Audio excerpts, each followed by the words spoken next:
Chapter 121. Sleepwalking. Wang Haiming was possessed by something inside the mental hospital, and the thing followed him out when he exited the hospital. Both parties were constantly fighting over the control of his body. Wang Haiming decided to die rather than compromise. The man's weird death and the actions that happened at midnight supported Chen Ge's speculation. After Wang Haiming's death, the thing he carried out with him from the mental hospital probably stayed back in this room. When his body was carried away, there were plenty of police and spectators, so the monster definitely did not show itself.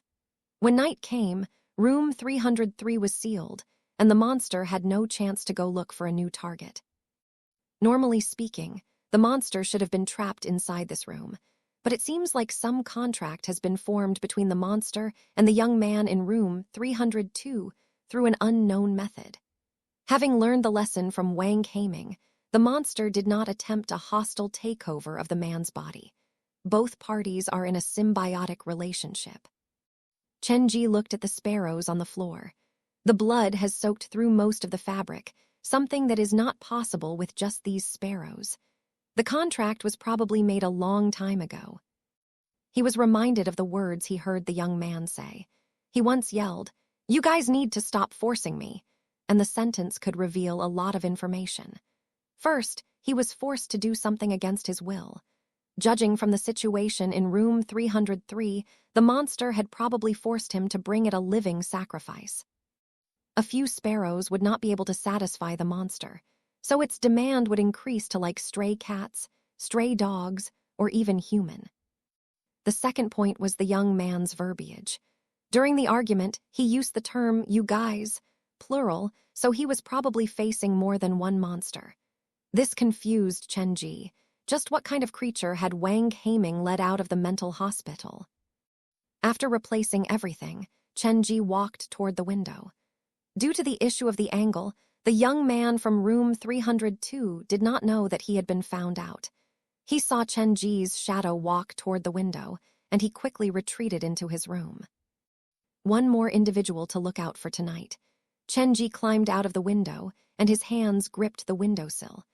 As he was about to turn, the corner of his eyes swept the bathroom of room 303. Behind the half-open door stood a long shadow with two different faces. "Who's there?" Chen Ge's hands almost slipped. When he focused his eyes, the thing had disappeared. There was nothing in the bathroom, but a shadow seemed to flash across the mirror. Hanging off the window, it was quite dangerous without safety devices. Chen Ge did not stay and quickly moved back into room 304. "Did you find anything?" Dr. Gao asked out of politeness. "Look at this." Chen Ge retrieved the key from his pocket.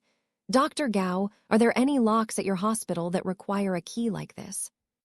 Dr. Gao accepted the key from Chen Ge and turned it in his hand. The key was slightly larger than a normal key. "It doesn't look like the key to the office or the surgery room. I'm not so sure." Chen Ge put the key away since he could not get an answer from Dr. Gao. He would give it a try when he was ready to enter the third sick hall. "That's all you discovered? A key?" Dr. Gao ended the call. He had not known what to expect when Chen Ge climbed out the window, but he definitely had not expected him to return with a key. "Don't underestimate this key. It might be the key to what is happening." Chen Ge glanced into the bedroom. "Has Men Nan fallen asleep?" "I don't suggest for him to sleep in room 304. He's afraid of this environment. After he falls asleep here, his mind might give him additional pressure, thus increasing the possibility of a nightmare." Dr. Gao was worried about Men Nan. "Since we have confirmed his illness was due to childhood trauma, we should focus on that and provide the necessary counseling." "Things are not as simple as you think," Chen Ge explained to Dr. Gao patiently. The doctor had not been exposed to the other world, so his way of thinking was restricted. If Men Nan is suffering mainly because of his childhood trauma, then why did his illness surface only after he moved into this apartment? Dr. Gao had no answer to that question. The childhood trauma is part of the manifestation of the problem that lies in this apartment. Something here has seriously triggered him, causing him to fall ill. That is the real source. Chen Ge tried his best to explain the situation without referencing the other world too much. Dr. Gao nodded, even though he still had reservations with regards to Chen Ge's methods, but it was undeniable that the man had cured Wang Xin. Standing from a scientist's standpoint, he wanted to know more about Chen Ge's various ideas and methods, but from the doctor's standpoint, he merely wished for his patients to be cured. Chen Ge could see the hesitation in Dr. Gao's face, and he knew it would be hard to convince the doctor. Even if we move him away, the nightmare will still happen. Haven't you tried that already?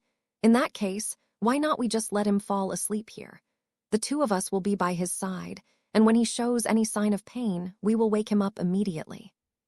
Psychological therapy was a long and arduous process, and after some consideration, Dr. Gao finally agreed.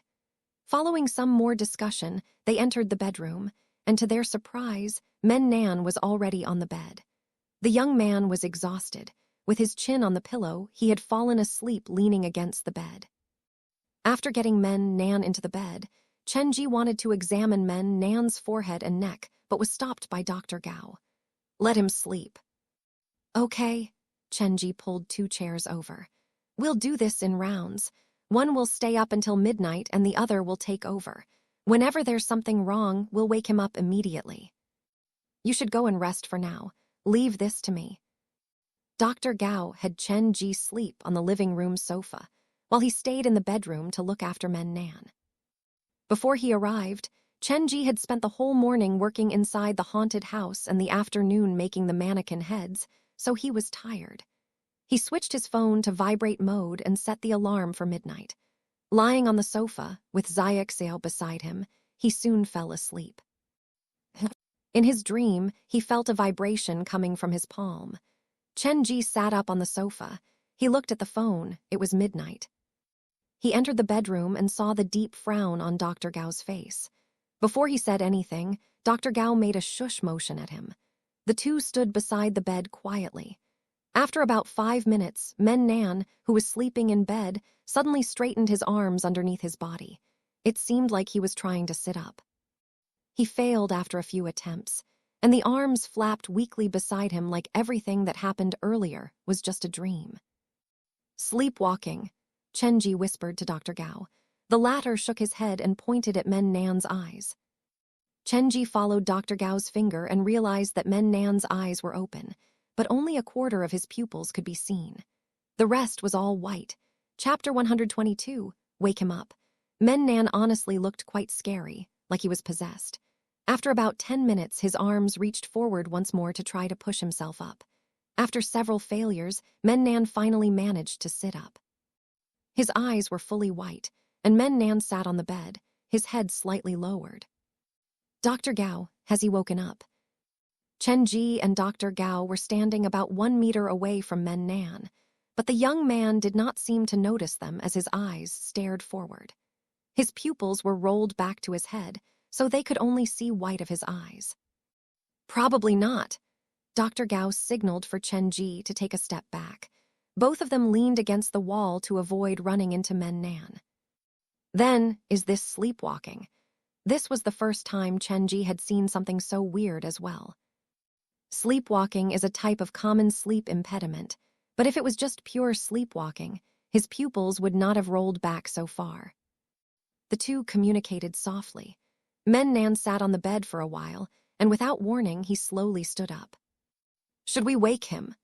Their original plan had been to wake Men Nan when he did anything weird, and this was already past the definition of something weird. No, if we wake him now, we might break his already fragile mind. Dr. Gao paused before adding, I've been watching Men Nan's face and following the changes to his expression. Even if we are forced to wake him, we should wait until there's a drastic change in his emotions. The two exited the bedroom and stood outside for observation. Men Nan stood beside his bed for a few minutes before slowly turning to face the living room. His head was still lowered, and his eyes were open, but they were mostly white. In such a condition, he moved his legs to walk out of the bedroom. Chen Ge nudged Dr. Gao lightly. What is he doing now? I've treated a child who sleepwalked before. He suffered from slight OCD, and every night he fell asleep, he would spend more than half an hour fixing the mattress to make sure the four edges lined up perfectly. After he fell asleep, he would sleepwalk in the middle of the night to again fix the edges before going back to sleep. Dr. Gao looked at Men Nan, and his face was full of worry. That kind of sleepwalking that eventually returned to bed is not so bad. We're most afraid of sleepwalkers who attempt things that are unexpected. After Men Nan exited the bedroom, he did not stop or hesitate and head for the bathroom directly. The wooden door was pushed open, and without turning, he walked toward the mirror. The faucet was turned on, and the bathroom was soon filled with the sound of rushing water. Is he planning to wash his hair? Chen Ge looked at Dr. Gao, who looked back at him with equal shock. Don't look at me. This is the first time I've seen this as well. The sound of water intensified, and Chen Ge as well as Dr. Gao rushed to the bathroom. Men Nan, who stood before the sink, was slowly bending down. His head lowered, and they both caught a glimpse of Men Nan's upside-down face. Even then, his pupils were nowhere to be seen. His head touched the water, and Men Nan's expression finally changed. His face twitched slightly like he had seen something incredibly scary. Chen Ge quivered under his gaze. He turned back to look, but there was nothing inside the room. Has he spotted something in his dream? Reality and the dream are connected. Men Nan had once mentioned the man entered the room from outside and stood beside him. His hair was wet, and Men Nan masterfully grabbed the hair shampoo and squirted a generous amount on his head. He scrubbed his scalp mechanically, but his eyes were fixed in a certain direction. The shampoo slid down his hair, and he instinctively wanted to close his eyes when the shampoo reached his eyes. At that moment, various negative emotions like fear and panic all surfaced at once. Quick, wake him up. The moment Dr. Gao shouted this command, Men Nan reached out to strangle himself. The veins on his arms popped as he tried to snap his own neck.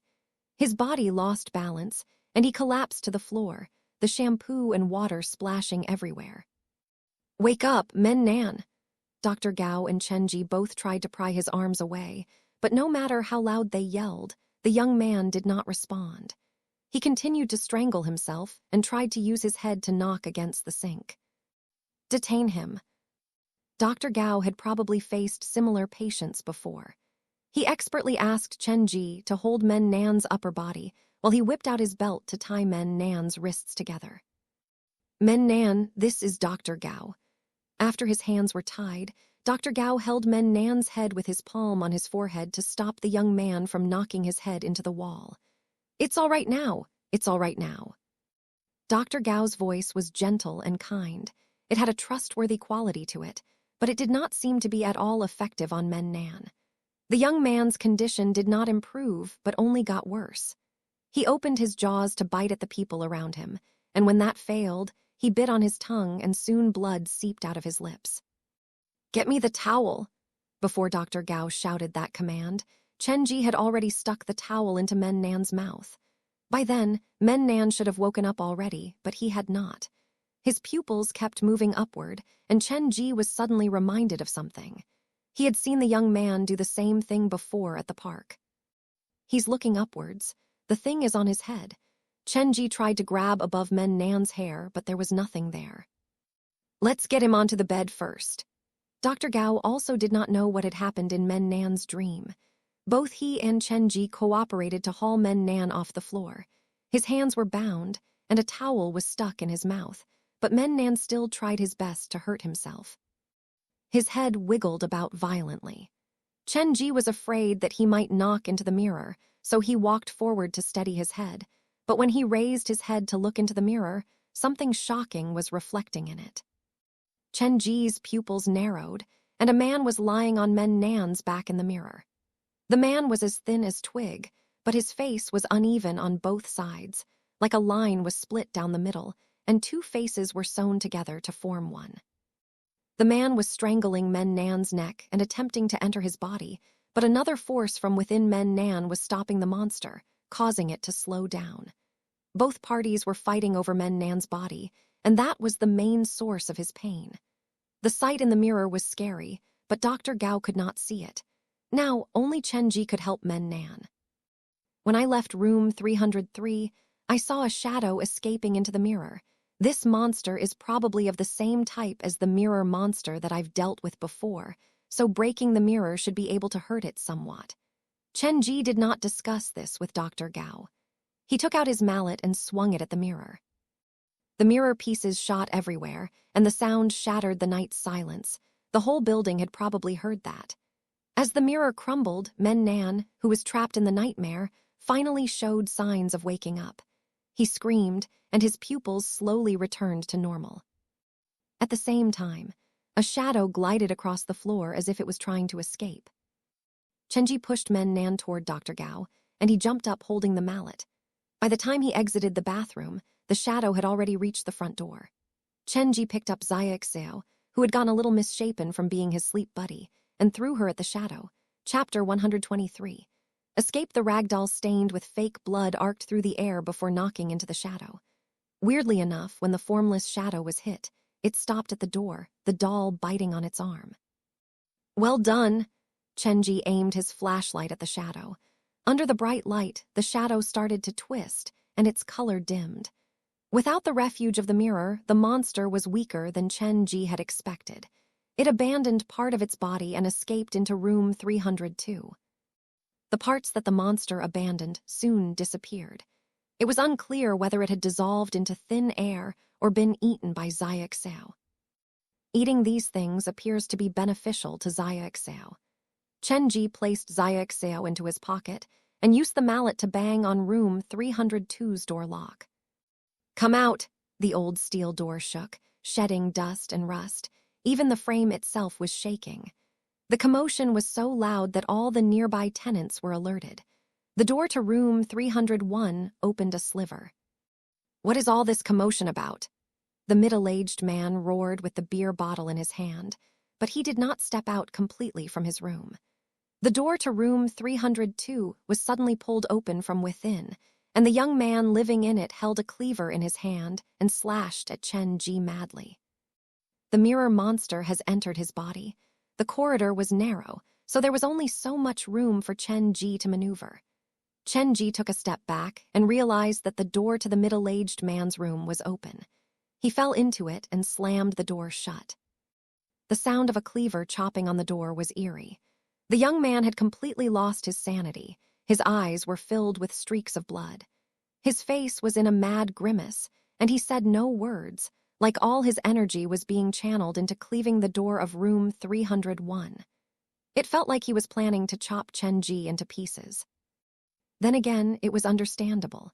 It had planned this for weeks, and finally, it had almost gotten into Men Nan's body but was stopped by Chen Ge at the last minute.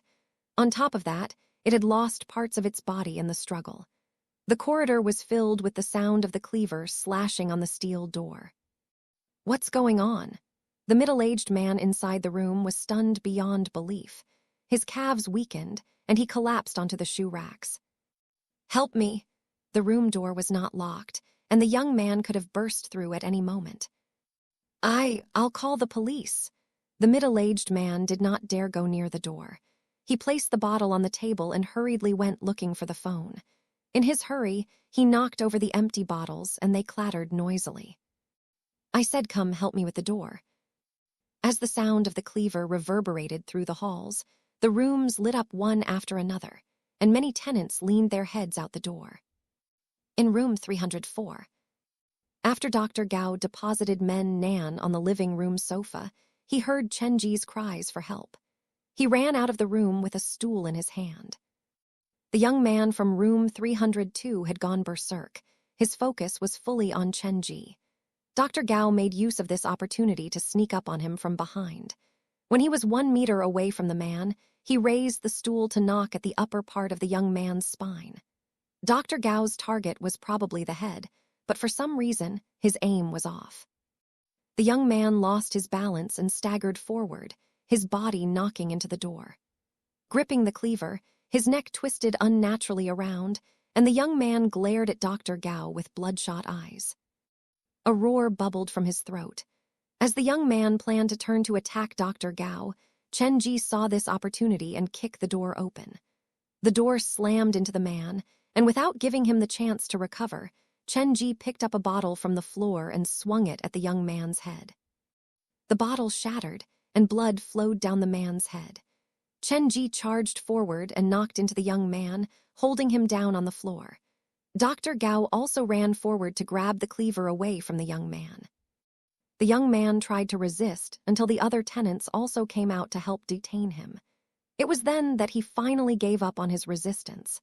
With his cheek pressed into the cement floor, the young man's eyes focused on Chen Ge, like he was trying to memorize Chen Ge's features. 3 minutes later, the young man's pupils rolled backwards, and he fell unconscious. At the same time, the young man's shadow that was reflected on the wall suddenly moved and dashed down the stairs. Many people present saw that, but before they could react, the shadow had disappeared into the night. What was that? Dr. Gao's eyes widened. Many strange things had happened that night. I'm not so sure. The vengeful eyes that the young man had shot Chen Ge before he fainted were very familiar. It reminded him of the haunted house's mirror monster. Could it be that both of them came from the same world inside the mirror? Chen Ge climbed up from the floor and was about to give chase when he stopped at the staircase. The landlady blocked the staircase with a stern face. Has this person been taken over by the monster? Chen Ge took several steps back. Then again, he was the cause of the problems that had happened that night at her apartment, so he was feeling rather unsettled. What are you guys up to so late at night? The landlady walked up to the 3rd floor, and a few of the elder tenants followed behind her. Just as Chen Ge was wondering what to say, the middle-aged man in room 301 ran out with his phone. He had been hiding in his room until then. Sis, it feels like brother-in-law has returned, the man whispered into the landlady's ear. Xiao Du in room 302 used the cleaver and attacked people indiscriminately. It was completely the same as brother-in-law's situation. When he said that, the tenants who had gathered around started to disperse. A few ran back into their rooms and locked the door tight. Wasn't everything going just fine? The landlady looked at the chaos in the 3rd floor corridor. She had her brother carry the young man to the hospital while she moved to talk to Chen Ge and Dr. Gao. We were merely defending ourselves. The kid from room 302 almost killed me. I know. The landlady paused before saying directly, I still need to rent this place. Making this more complicated than it is will not be good for business, so how about we let this be? I will pay the child's medical bills, and we will not get the police involved. The child is still young, and I don't want to ruin his future. Hearing the landlady, Chen Ge realized that she knew a thing or two about the secret in room 303, as well as the reason behind room 302's young man's madness. After balancing the pros and cons, Chen Ge realized there was no benefit to pressing this further. After all, he had completed the Black Phone's mission. Chen Ge discussed this with Dr. Gao, and both of them agreed with the landlady.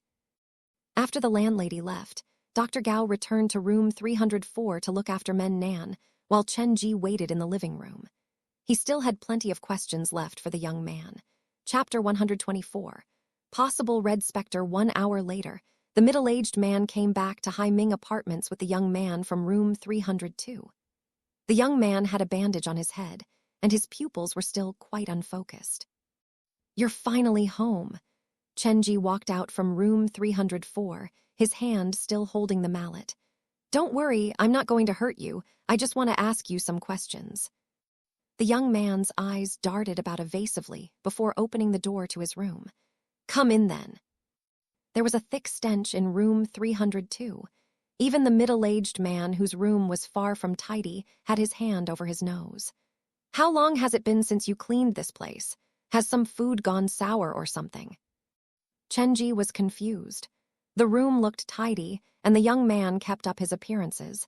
He did not look like a sleazy type of person. The things that have happened to me for the past 2 months felt like a dream. The young man walked to his bed, holding his head. He pulled out a black plastic bag from underneath it. It was filled with the carcasses of small animals. It's true, like a nightmare that I could not wake up from. Chen Ge glanced into the bag before his gaze fell back on the young man. Now that your nightmare is over, you can tell us the things that you've been hiding." The young man dropped the bag aside and began with apology. "When I moved into this room 3 months ago, the landlady said that if I didn't feel comfortable or ran into something weird, I could move out freely. That first night itself, I had a nightmare. I dreamed about a leaking window.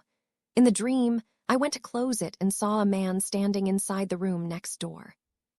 Pub Future adds, "Initially, I didn't pay it much attention, but after this dream repeated itself for a few times, one day, I suddenly realized that the man who was supposed to be in the room next door had entered my room.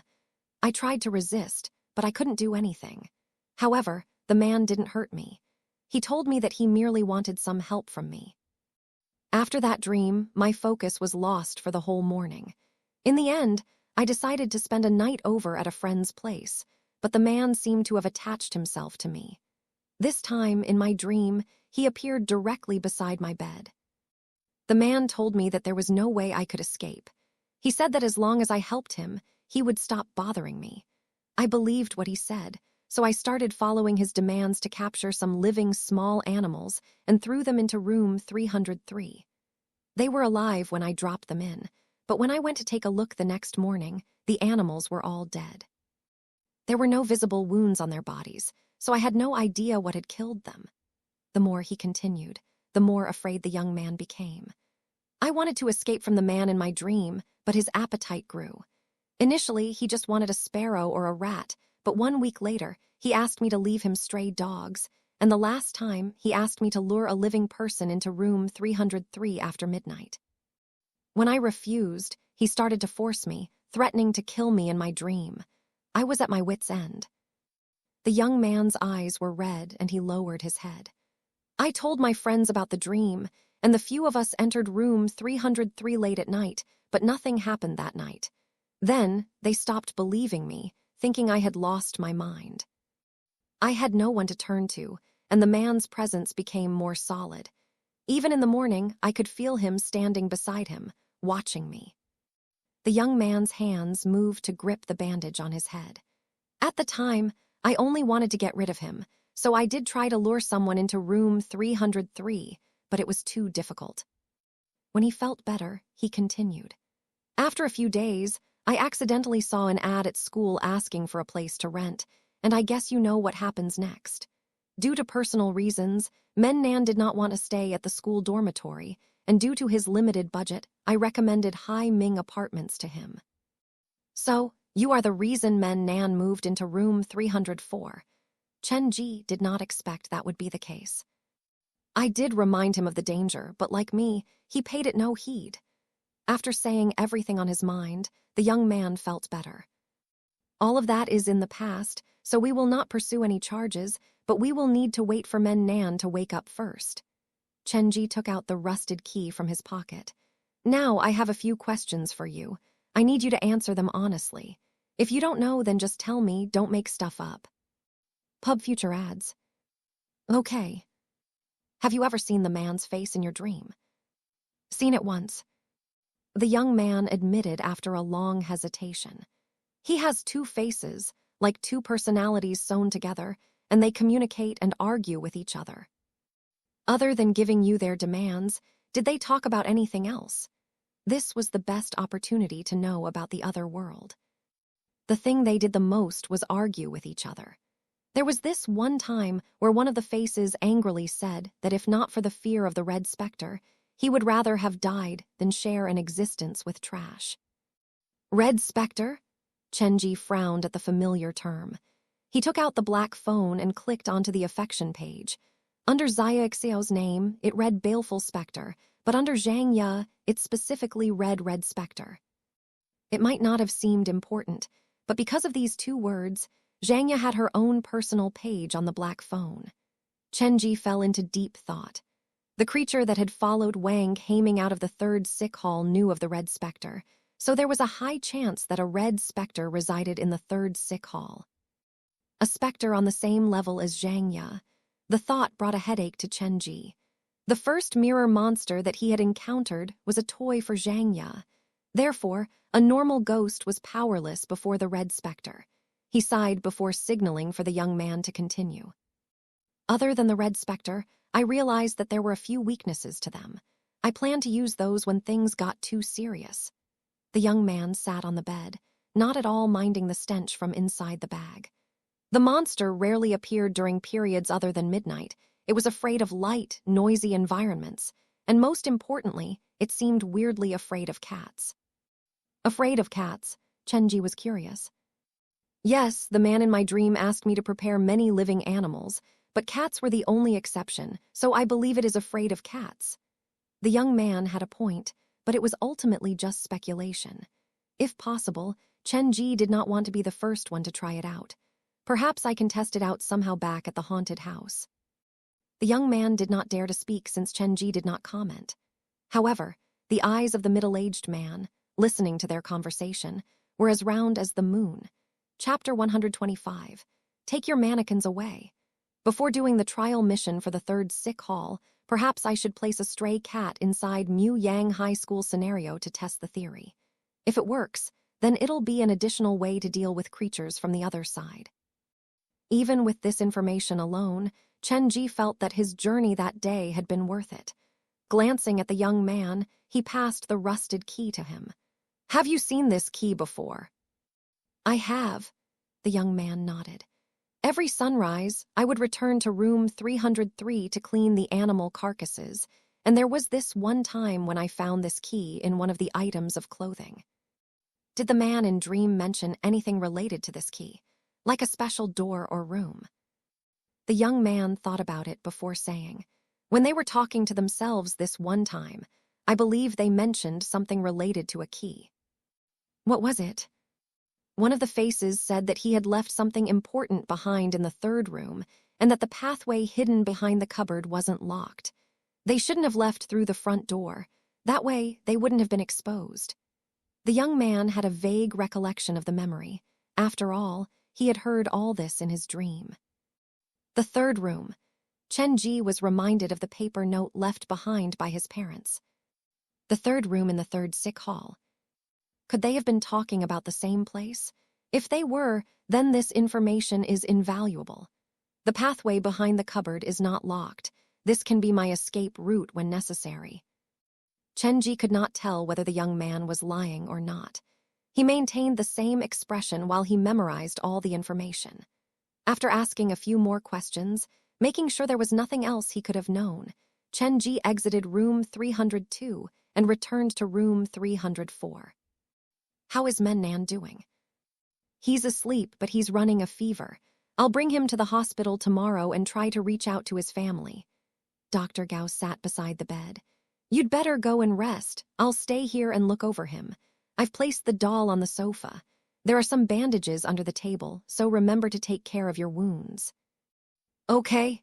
Chen Ge realized that Dr. Gao was a nice person who knew how to take care of others. He walked to the sofa and saw Xiaoxiao that was lying on her back with her stomach poking out like she was unable to move from eating too much. This little thing. Chen Ge set the alarm for 7 o'clock. Hugging Xiaoxiao, he soon fell asleep. For some reason, he had a restless sleep that night. He kept repeating the same dream, and in the dream, he was trapped inside a maze-like building and was being chased by something. There was imminent danger. He held a key in his hands and tried it on all the doors, but none of them worked. Wake up. Chen Ge's eyes flew open because someone was shaking him. He saw Dr. Gao standing beside the sofa holding a weak-looking Men-Nan. Chen Ge looked out the window. The sun was coming up. It was about 6 a.m. Men-Nan's temperature is still running high. We need to take him to the hospital. This room feels weird, so I think we'd better leave together. Dr. Gao had not slept, so his condition was not so good, and Men-Nan was even worse. It seemed like he could collapse at any moment. Okay. Chen Ge shoved the stuff into his bag and reached out to hold Men-Nan's other arm. Be careful. Thank you for your help last night.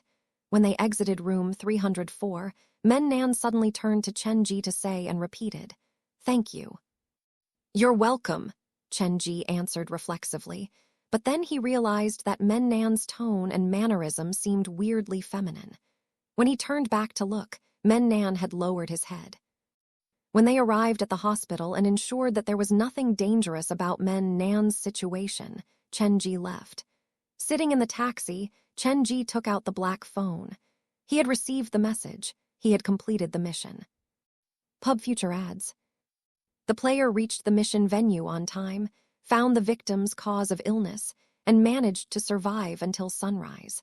1-star trial mission completed. A new scenario has been unlocked. Player can manipulate the props inside the set freely using the interface available on the phone. Trial mission completion rate more than 90%. Unlocked this mission's hidden item, self-perceptive key. Self-perceptive key, 13 malice points. Mental patients are often lacking in the power of self-perception. They are unable to tell their current mental health condition, causing them to think they are fine, thus refusing treatment. When similar symptoms appear in you, this key can help you once. The hidden item for this mission is the key I found. Chen Ge placed the rusted key in his palm. What does it mean by saying similar symptoms appear in me? Is it telling me indirectly that I have a mental illness? When Chen Ge reached New Century Park, it was around 7 p.m. The difficulty of 1-star missions is not that hard. I don't feel as tired as I normally would. It was still early, so he decided to pay the mannequin workshop a visit. The mannequin heads that he had made should have been ready. Chen Ge sent a message to the boss, and to his surprise, the reply came back surprisingly soon. The boss asked for Chen Ge to come immediately. Did something happen? Perhaps it is because I did not follow the dollmaker's talent fully. After all, I was missing some tools then. This was the first time Chen Ge had used that skill. He was afraid of an accident, so he rushed over immediately. When he arrived, he saw the boss standing alone outside the glass door, holding the key, but he appeared to be afraid to walk in. "You're already here? Then why won't you go in?" Chen Ge walked toward the man. If some outsiders saw this, they would probably think that he was the boss. The fat on the boss' face jiggled as he reached out to point inside the workshop. "Can I cancel your order?" "No way, you've already accepted my down payment." Chen Ge looked through the glass into the workshop. When his eyes swept across the counter where he had left yesterday's half-finished products, his breath caught in his throat. The 24 detached heads with weirdly human-like expressions were all turned to stare right at the entrance. Chen Ge almost grabbed his mallet to swing at the door. This scene was indeed impactful. No wonder the boss did not dare go in alone. "They do look realistic." Chen Ge patted the boss' shoulder. "Open the door, will you? After finishing the bodies, I'll leave." "You sure are humble." 24 heads, each with different expressions. And all turned toward the door, but realistic is all you have to say. When I came early in the morning, I almost lost my soul being scared by them, the boss said with a pout.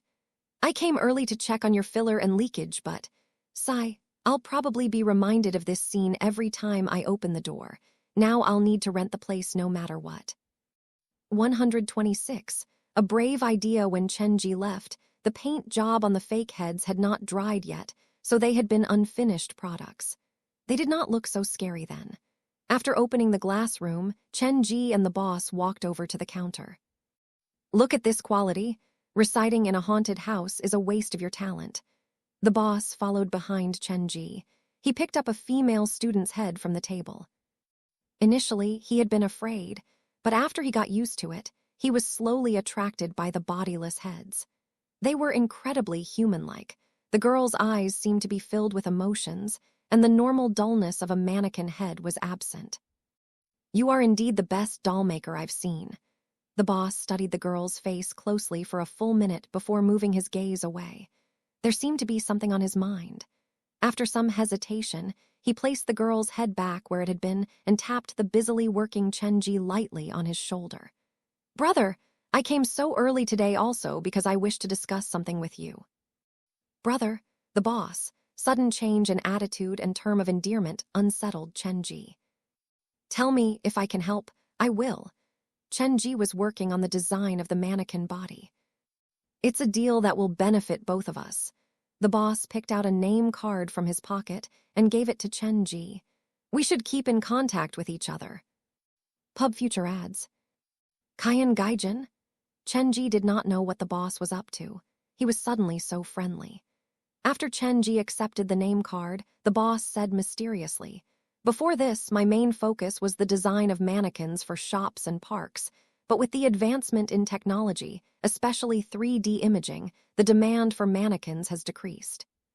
To keep the shop afloat, I've been considering changing to another field, but the shape and form of this industry has been fixed. A sudden or drastic change in field will be too difficult. It's going to be difficult in any field. My suggestion is for you to stick to what you know in case you lose even your capital." Chen Ge used clay to form a student's body and was wiping away the surface with a wet sponge. The force underneath his fingers was just right. The surface that he touched came alive like actual skin, smooth and slightly glossy. He did not pay much attention to Boss Kyan. He just wanted to finish the job as soon as possible and deliver them to the haunted house. "That's what I thought before meeting you, but after meeting you, it's as if I've seen a ray of light through the mist.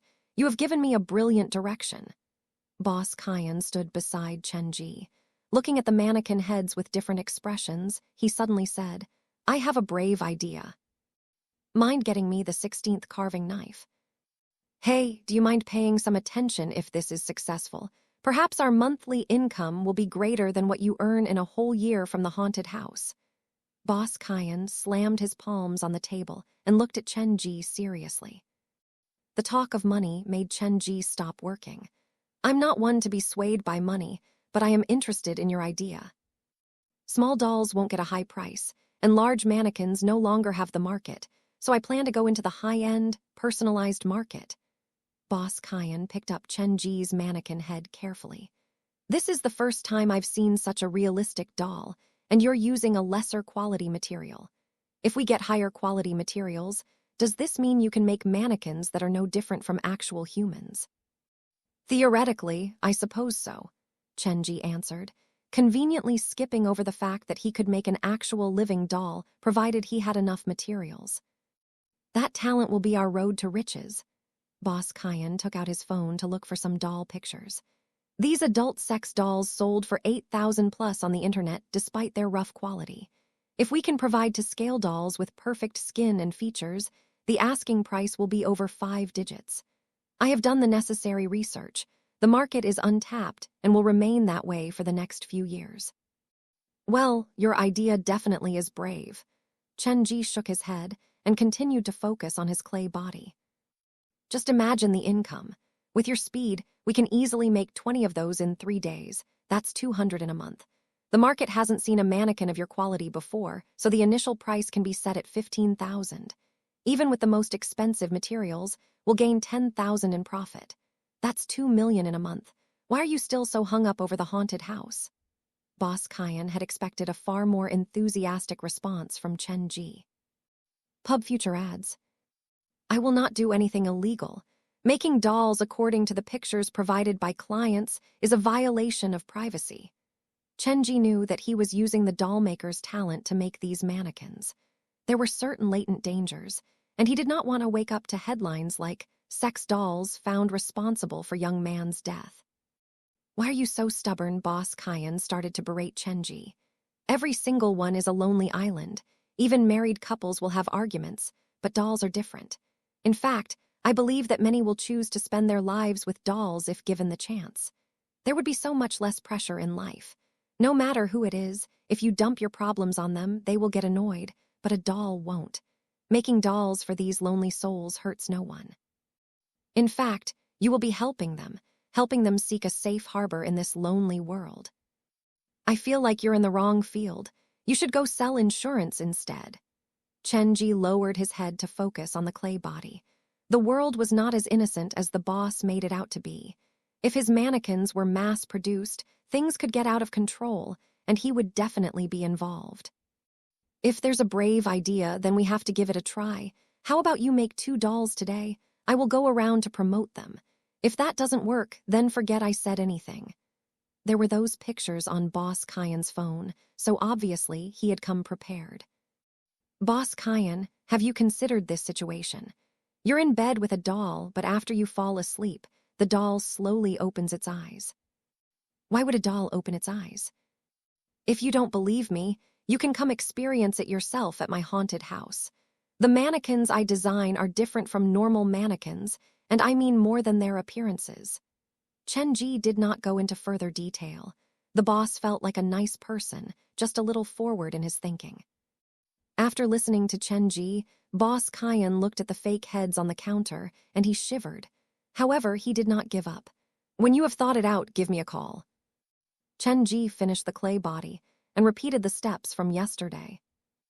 At 9 a.m., Chen Ge placed all the fake heads into 3 large paper boxes and called a taxi to drive them to New Century Park. The mannequin bodies will be ready tonight. This means that I can officially open Muyang High School for public visitation tomorrow morning. Chapter 127, Equipment, upgrade. The taxi stopped at the park entrance, and Chen Ge called Su Wan to help him haul the boxes into the haunted house. Boss, what's inside these? They are so heavy. Mannequin heads. Chen Ge did not explain further. Don't open them if you're easily scared. Understood. After placing the boxes, Chen Ge had Su Wan go to the dressing room to prepare herself while he stood at the entrance to sell tickets. With the opening of Muyang High School scenario tomorrow, I'll need to solve the issue of workers. If worst comes to worst, I can ask Director Luo to lend me a park worker to act as the ticket seller.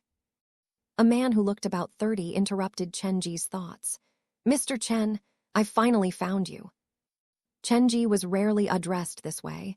He looked at the person. The man was wearing a casual suit and holding a black suitcase. He had a refreshing short hairstyle, a face full of smiles, and shining white teeth. You were looking for me. I haven't missed a single one of your live streams. They're too good. The man started with praise, but Chen Ge knew the quality of his live streams. His content was unique, but due to a lack of good recording devices, the live stream experience could still be improved. You're too kind. Chen Ge still had no idea what the man was there for. You're a viewer. I'm your loyal fan. Ever since your first video entered the midnight popular ranking, I have been following you. Later, when Qin Guang copied your content, it was me who posted your video on the forum, exposing his plagiarism. The man said that he was Chen Ge's loyal fan, but he was very calm, and the smile on his face was a professional smile. It felt more like he was in a negotiation than meeting his idol. Thank you. Chen Ge did not believe him fully, but the man did not seem hostile. At least he knew right from wrong. Since you're a fan, I'll give you a 50% discount for the ticket. I don't want to disturb your business. Why not let the visitors behind me go in first? He stepped aside to allow the people behind him to walk into the haunted house. When Chen Ge had dealt with the visitors and took a breather, the man moved forward to continue. I hear the people from Qin Guang's studio came to cause you trouble, but you managed to teach them a lesson. Those are just rumors. Qin Guang's people have no moral bottom line. They purposely sent 2 mental patients, and after they acted up inside the haunted house, they pretended to be the victims to slander my name. How shameless. Chen Ge hissed through gritted teeth. When the man heard him, his expression shifted. He added a smile but said, I also think they were trying to frame you. It was just a visit to a haunted house. Why would they end up in the hospital? They should have come up with a better excuse. They ended up in the hospital. Yes, they also promised that they would take revenge by sealing up all your recommendation channels, but were stopped by another studio. The man looked at Chen Ge with a wide grin like a fox waving his tail. After all, the platform belongs to everyone, not just Qin Guang. By then, Chen Ge had understood everything already. This man before him had come from this other studio. It looked like they had some bad history with Qin Guang's studio, or else they would not have sided with Chen Ge when they realized Qin Guang was conducting plagiarism. The viewership and recommendation channels for a platform were limited. If Qin Guang dominated all of them, it would cause a slow decline for the other creators. You're here to seek collaboration with me, right? How shall I refer to you? Chen Ge studied the suitcase in the man's hand, imagining it to be filled with money. Actually, I'm also a host. You can call me Liu Dao. Liu Dao, Chen Ge nodded. Then, what kind of collaboration do you propose? Lately, Supernatural live streaming has achieved surprising popularity, and naturally, we want a part of it as well, but our studio doesn't have the right candidate to spearhead such a project. Even if we focus all our resources on a selected host, the popularity won't be higher than Chen Guang. Even though there is much to be desired about Chen Guang's work ethic, his live streams are interesting and funny, and the man is charismatic. So, you came to find me. I don't think a normal guy like myself has more charisma than Chen Guang. That's where you're wrong. I've seen your live stream. Perhaps you don't notice this, but your live streams are different from most. Liu Dao dropped his smile and turned serious.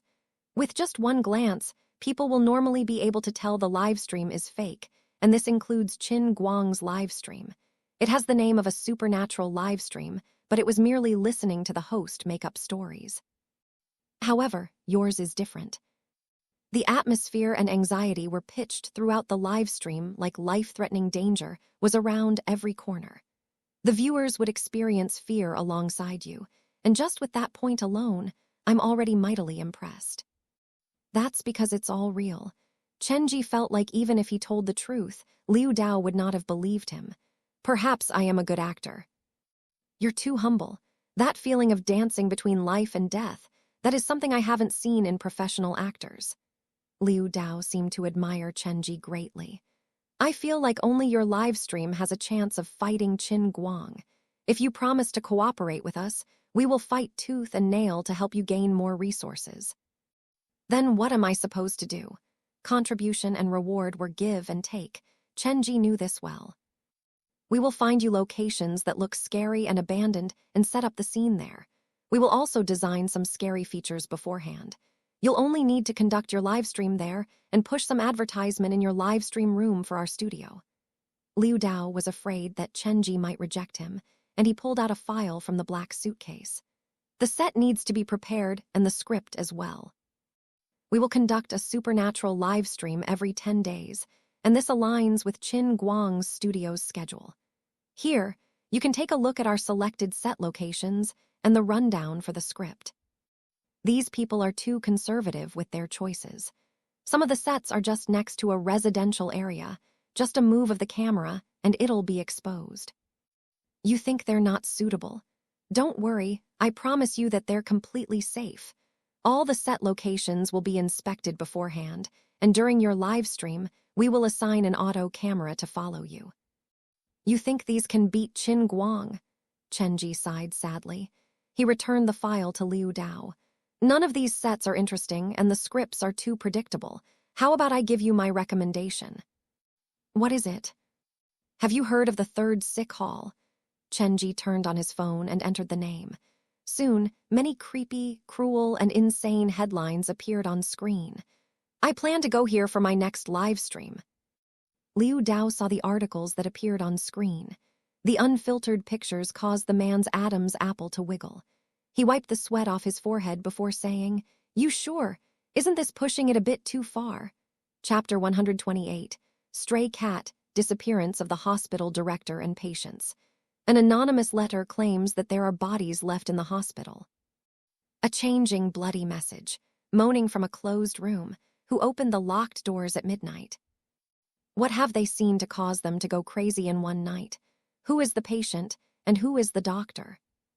Screaming, cutting, sewing, the twisting of human nature, the hospital where the sun will never rise. Liu Dao only glanced at the headlines, but his heart started to race, and his breathing became uneven. Are you sure about this? Before he arrived, he had worried about Chen Ge rejecting him due to salary or location safety, so he had prepared many different proposals. He had come up with many different negotiation tactics, but after talking to Chen Ge, he realized that things were already out of his control from the beginning. The haunted house boss not only did not worry about safety, but also complained about their locations being too fake. He even had selected an abandoned hospital that sounded creepy from the internet searches alone. Is this person insane? Liu Dao grumbled internally as the smile froze on his face. Mr. Chen, the people from our studio might not be brave enough to enter the location that you selected. If you think the script is not suitable, we can still edit it. It's all right. Chen Ge waved him off. Thank you for your understanding. Shall we discuss the script? I don't need people to follow me. I can enter it alone. Have you misunderstood me? Liu Dao was covered in cold sweat. He formed his thoughts clearly before asking, do you really plan to live stream at this type of location alone at midnight? Is there a problem? Looking at Chen Ge, Liu Dao felt like the proposals that he had spent days and nights preparing had all gone to waste. No, of course not. Please take a look at the contract. If there's any request, do name them. Pub future ads. He pulled out a temporary contract from the suitcase. Chen Ge skimmed through it. The contract was lax. This was their first cooperation, so it was just a trial, testing the waters. Chen Ge needed to promote Liu Dao's studio in his live stream room, and in return, they would fight for more recommendations and exposure from the platform. I've seen all of your live streams. The content is perfect, but the equipment is not that professional. Liu Dao opened the black suitcase again when Chen Ge was reading the contract. He placed it between them. This is the live streaming equipment that we can lend you, namely a GoPro carry-on waterproof camera. It is normally used for shooting extreme sports like air gliding or deep-water diving. This beside it is the anti-slip chest bracket camera and arm camera. Then, these are wireless earphones. When you're ready for the live stream, we will have professionals help you retransmit the footage, and you can look at the live stream through your own cell phone. Liu Dao introduced the items in the suitcase one by one. I suggest you go and familiarize yourself with the equipment as soon as you can. Qin Guang's next live stream has not been announced yet, but it will definitely be within the next 3 days. We will set our live stream at the same time as him, and the result will be fully dependent on this crossfire. After all, this was going to be a battle with the most popular host on the platform, and Liu Dao had no confidence that they would win, so the contract he provided was temporary. It would be void after this first live stream. Avoiding risk was the nature of a business. Chen Ge understood that. After signing the contract, Chen Ge accepted the suitcase from Liu Dao. When I confirm Qin Guang's live stream schedule, I'll contact you. Hopefully you'll be ready then. Liu Dao extended his hand toward Chen Ge. Happy cooperation and be careful. After sending Liu Dao off, Chen Ge walked to the staff break room with the suitcase before returning to the front door to sell tickets. The sky suddenly started to darken, and at around 2 p.m. it started to rain. The rain chased away the few visitors the park had. Looking at the deserted New Century Park, Chen Ge did not feel so good. The number of visitors who came to the haunted house was slowly increasing, but the overall number of park visitor was dropping. If New Century Park was forced to close, his haunted house would be affected as well. The number of scenarios is not enough to use the haunted house to support the entire haunted house.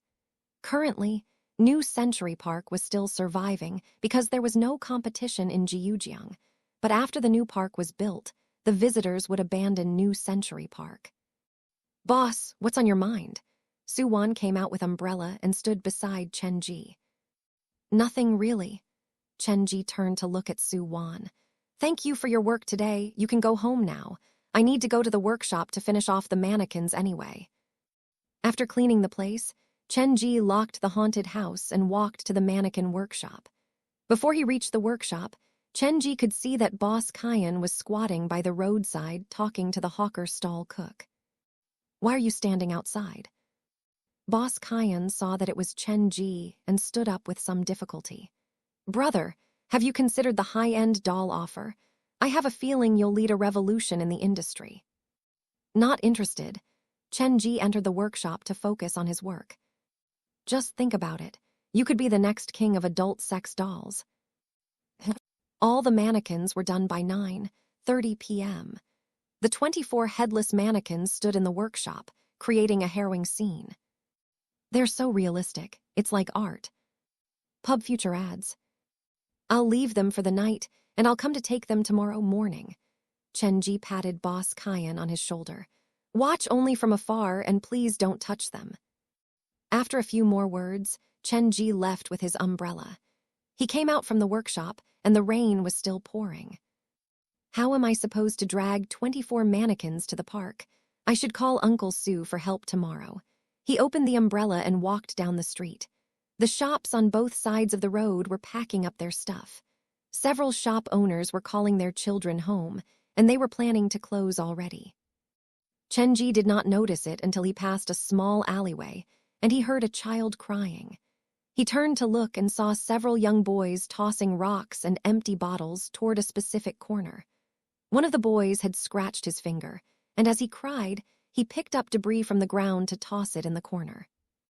The boss of the lottery ticket shop next door came out to yell, "Jia Ming, Jia Bao, stop playing. It's time to go home." "Dad, little brother was scratched by a stray cat," one of the boys screamed. "Scratched by a cat? Let me see." The man rushed into the alley. After some hesitation, Chen Ge followed. When the man saw the wound on his boy's finger, he hugged the crying boy and kept consoling him. When he saw his father, the boy cried even louder. "Don't cry, Daddy will help you take revenge. Is it this cat that scratched you?" He picked up a nearby brick and tossed it at the poor creature. The brick landed on flesh, and a whimper could be heard. Chen Ge used his calf to block the brick. He stood in the middle of the alley looking at a broken paper box left in the corner. Inside the box was a white cat whose body was covered with bleeding wounds. The cat was fierce, its claws and teeth showing.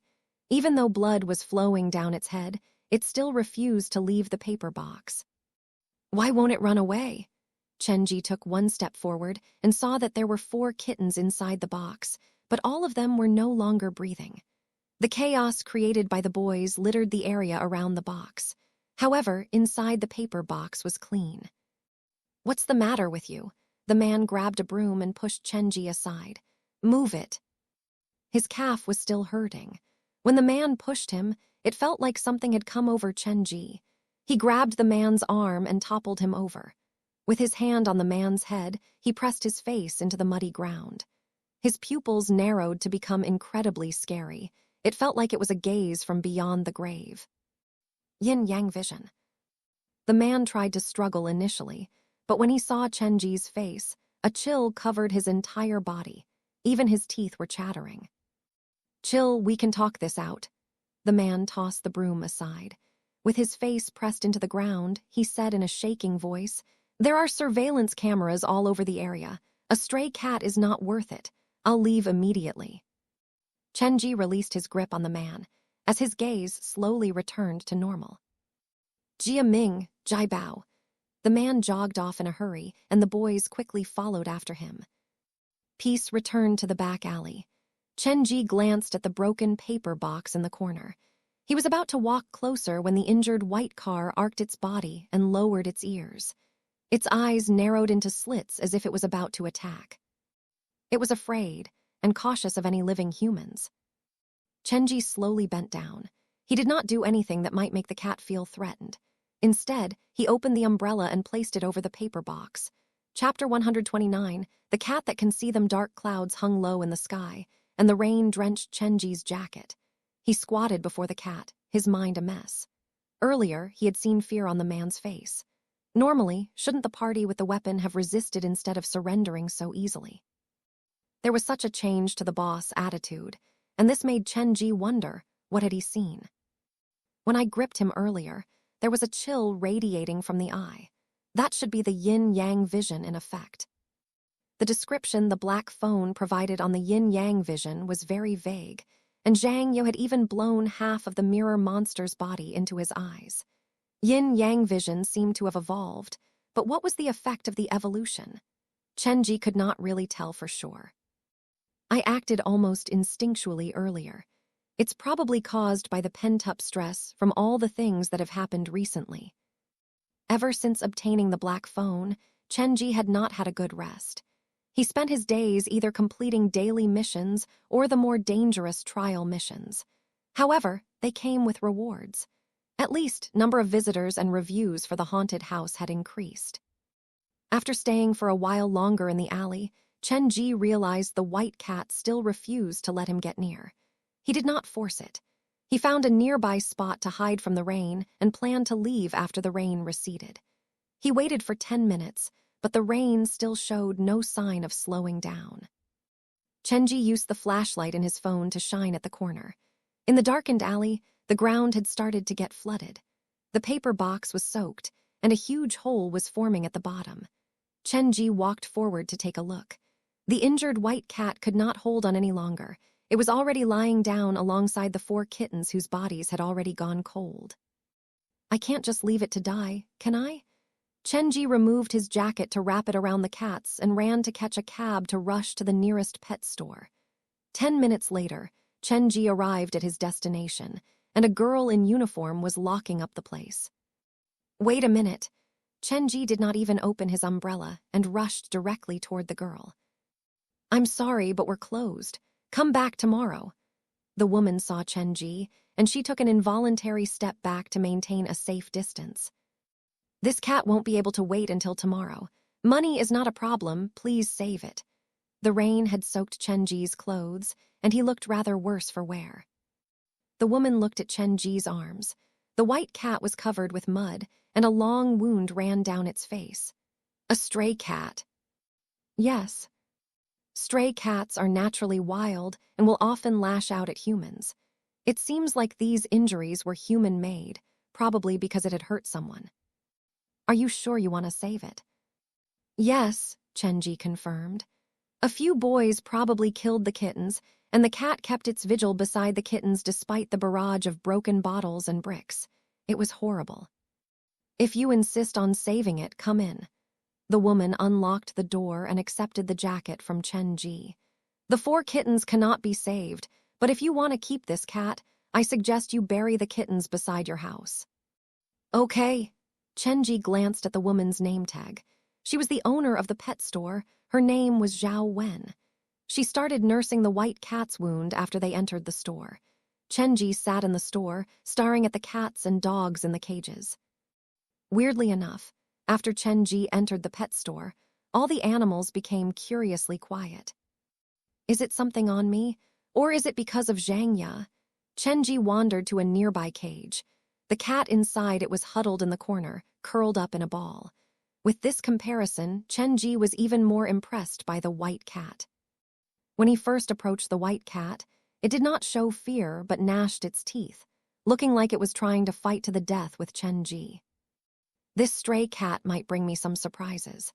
The young man in Hai Ming Apartments, room 302, had told Chen Ge that the weakness of the mirror monster was cats, so this was one of the reasons Chen Ge had decided to keep the white cat. Zhao Wen came out hugging the white cat when it was around 11 p.m. She also held a small basket in her hands. Inside it lay the 4 kittens. I'm quite surprised at how pretty the cat is. Unfortunately, the gash on its face cannot be removed or it would be prettier.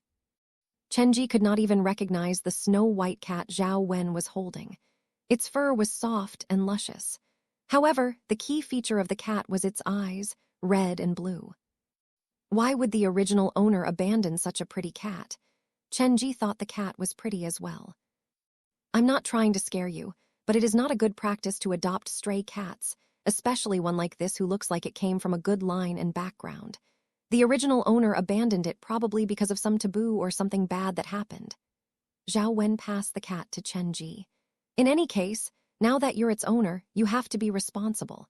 There are plenty of small wounds on its body. Remember to check them daily for infections. After paying, Chen Ge returned to New Century Park with the cat and kittens. This will be your home in the future. Chen Ge only opened the gate when the originally sedated suddenly perked its ears up. Such a reaction before even entering the haunted house. This cat might really be useful to me. Chen Ge placed the white cat at the door and walked into the haunted house with the basket of kittens. The cat howled for a long time before following unwillingly. Chen Ge wanted to give this cat a try, so he led it around several scenarios. The white cat acted normally inside the Minghun, murder by midnight, and night of the living dead scenarios. However, when Chen Ge pulled the wooden boards back to enter the Mu Yang High School scenario, the fur on the white cat stood on end as it jumped on the steps leading downwards to block Chen Ge. Mu Yang High School's mission hasn't been completed yet. It might still hide more secrets. Chen Ge had no idea what the white cat had sensed, but the fact that it had blocked him meant that Chen Ge was not wrong to have saved it. Closing the board, Chen Ge went over to hug the cat, but the cat jumped away. It seemed to despise human contact. Carrying the basket, Chen Ge returned to the staff break room, and the white cat followed. It was not until Chen Ge closed the door that it calmed down.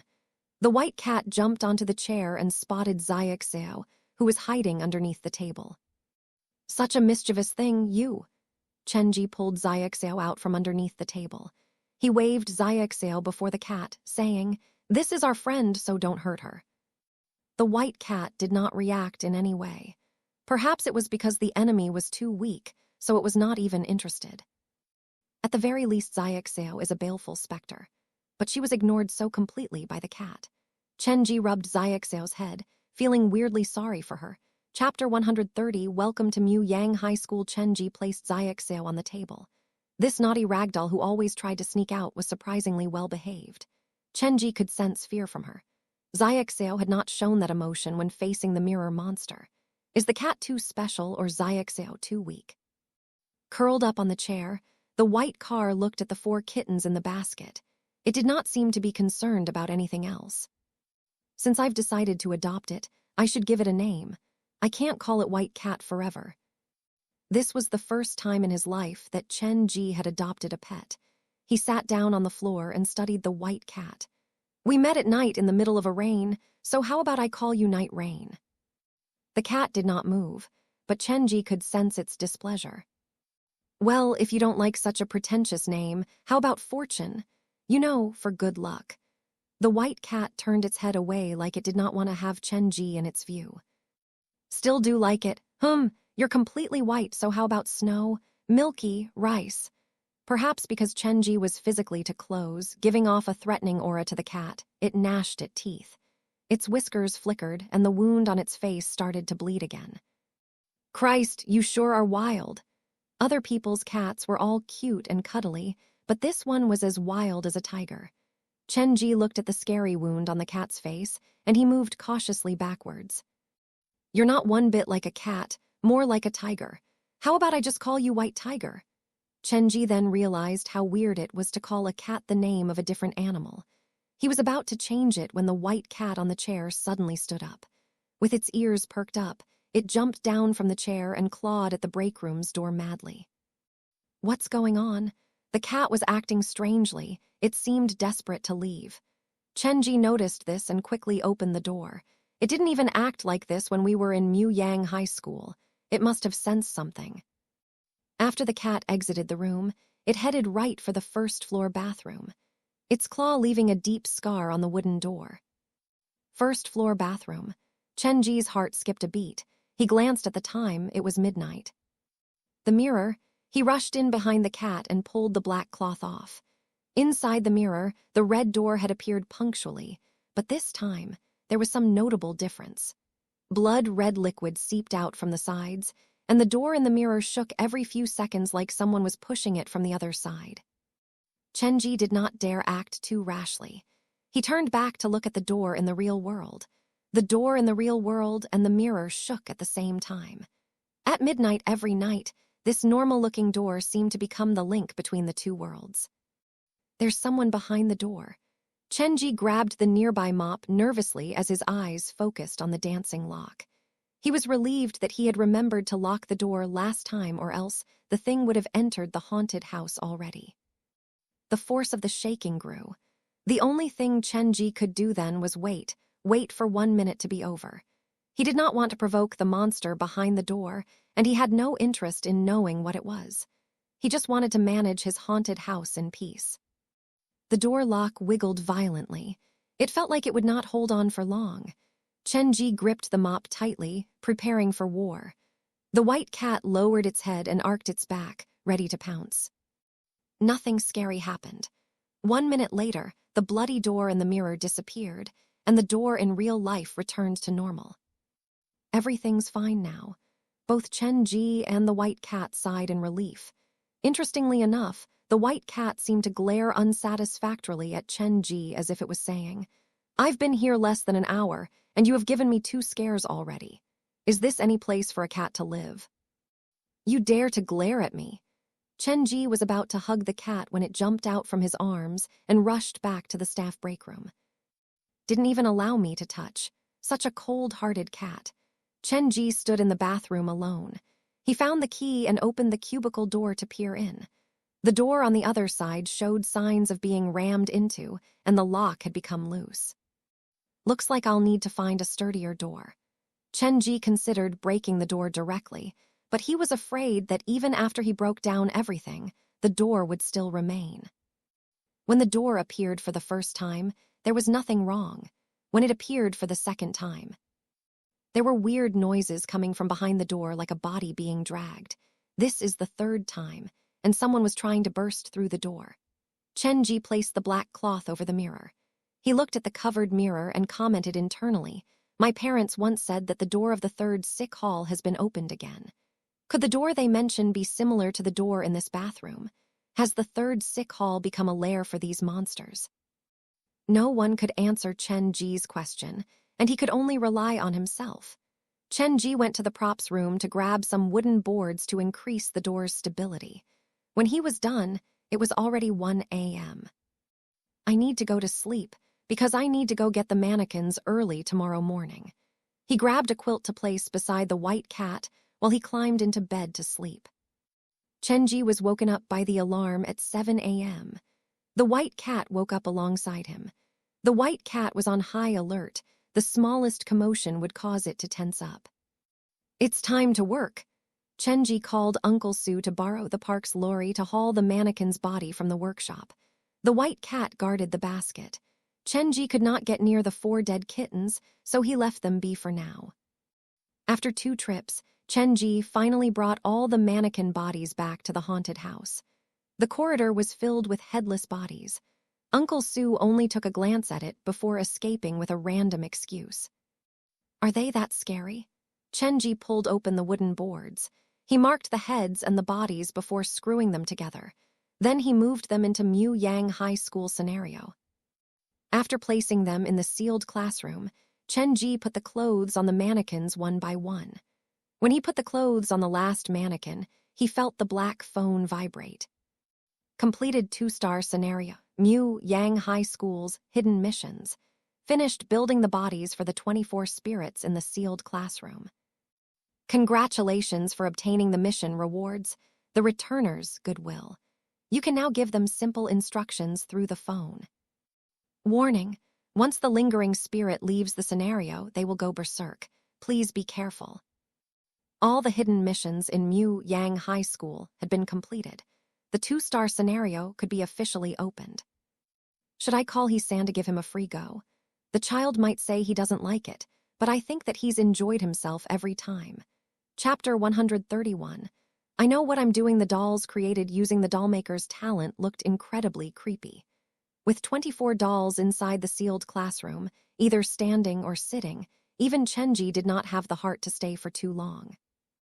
I must not release Mu Yang High School's scenario to the public easily. If these 24 lingering spirits go mad, they will probably scare someone to death. Chen Ge had created all the mannequins himself, so he could acutely feel the change that happened to these mannequins after the school uniforms were put on them.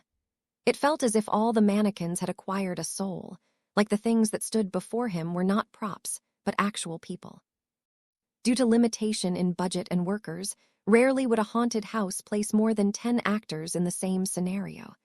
The lack of help was also something that Chen Ge had been worried about, but now this problem had been easily solved.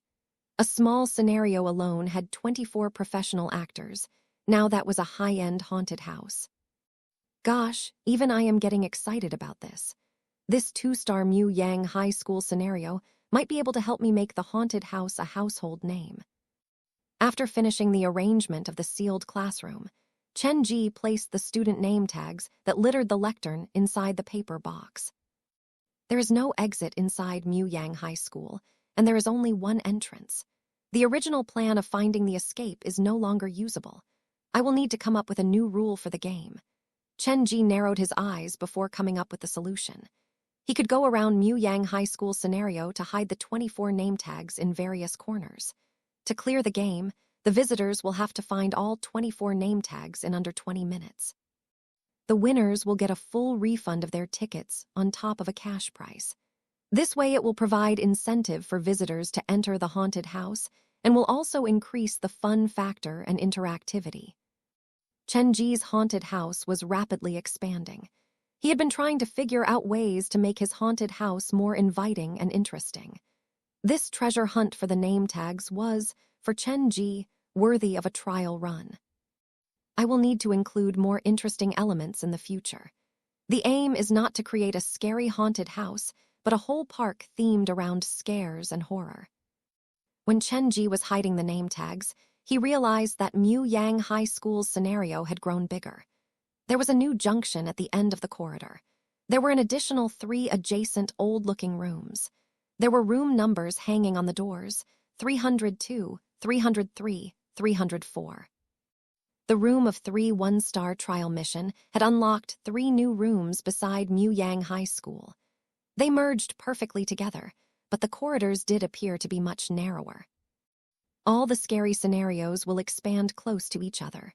Eventually, the whole underground parking lot will be filled with my scenarios.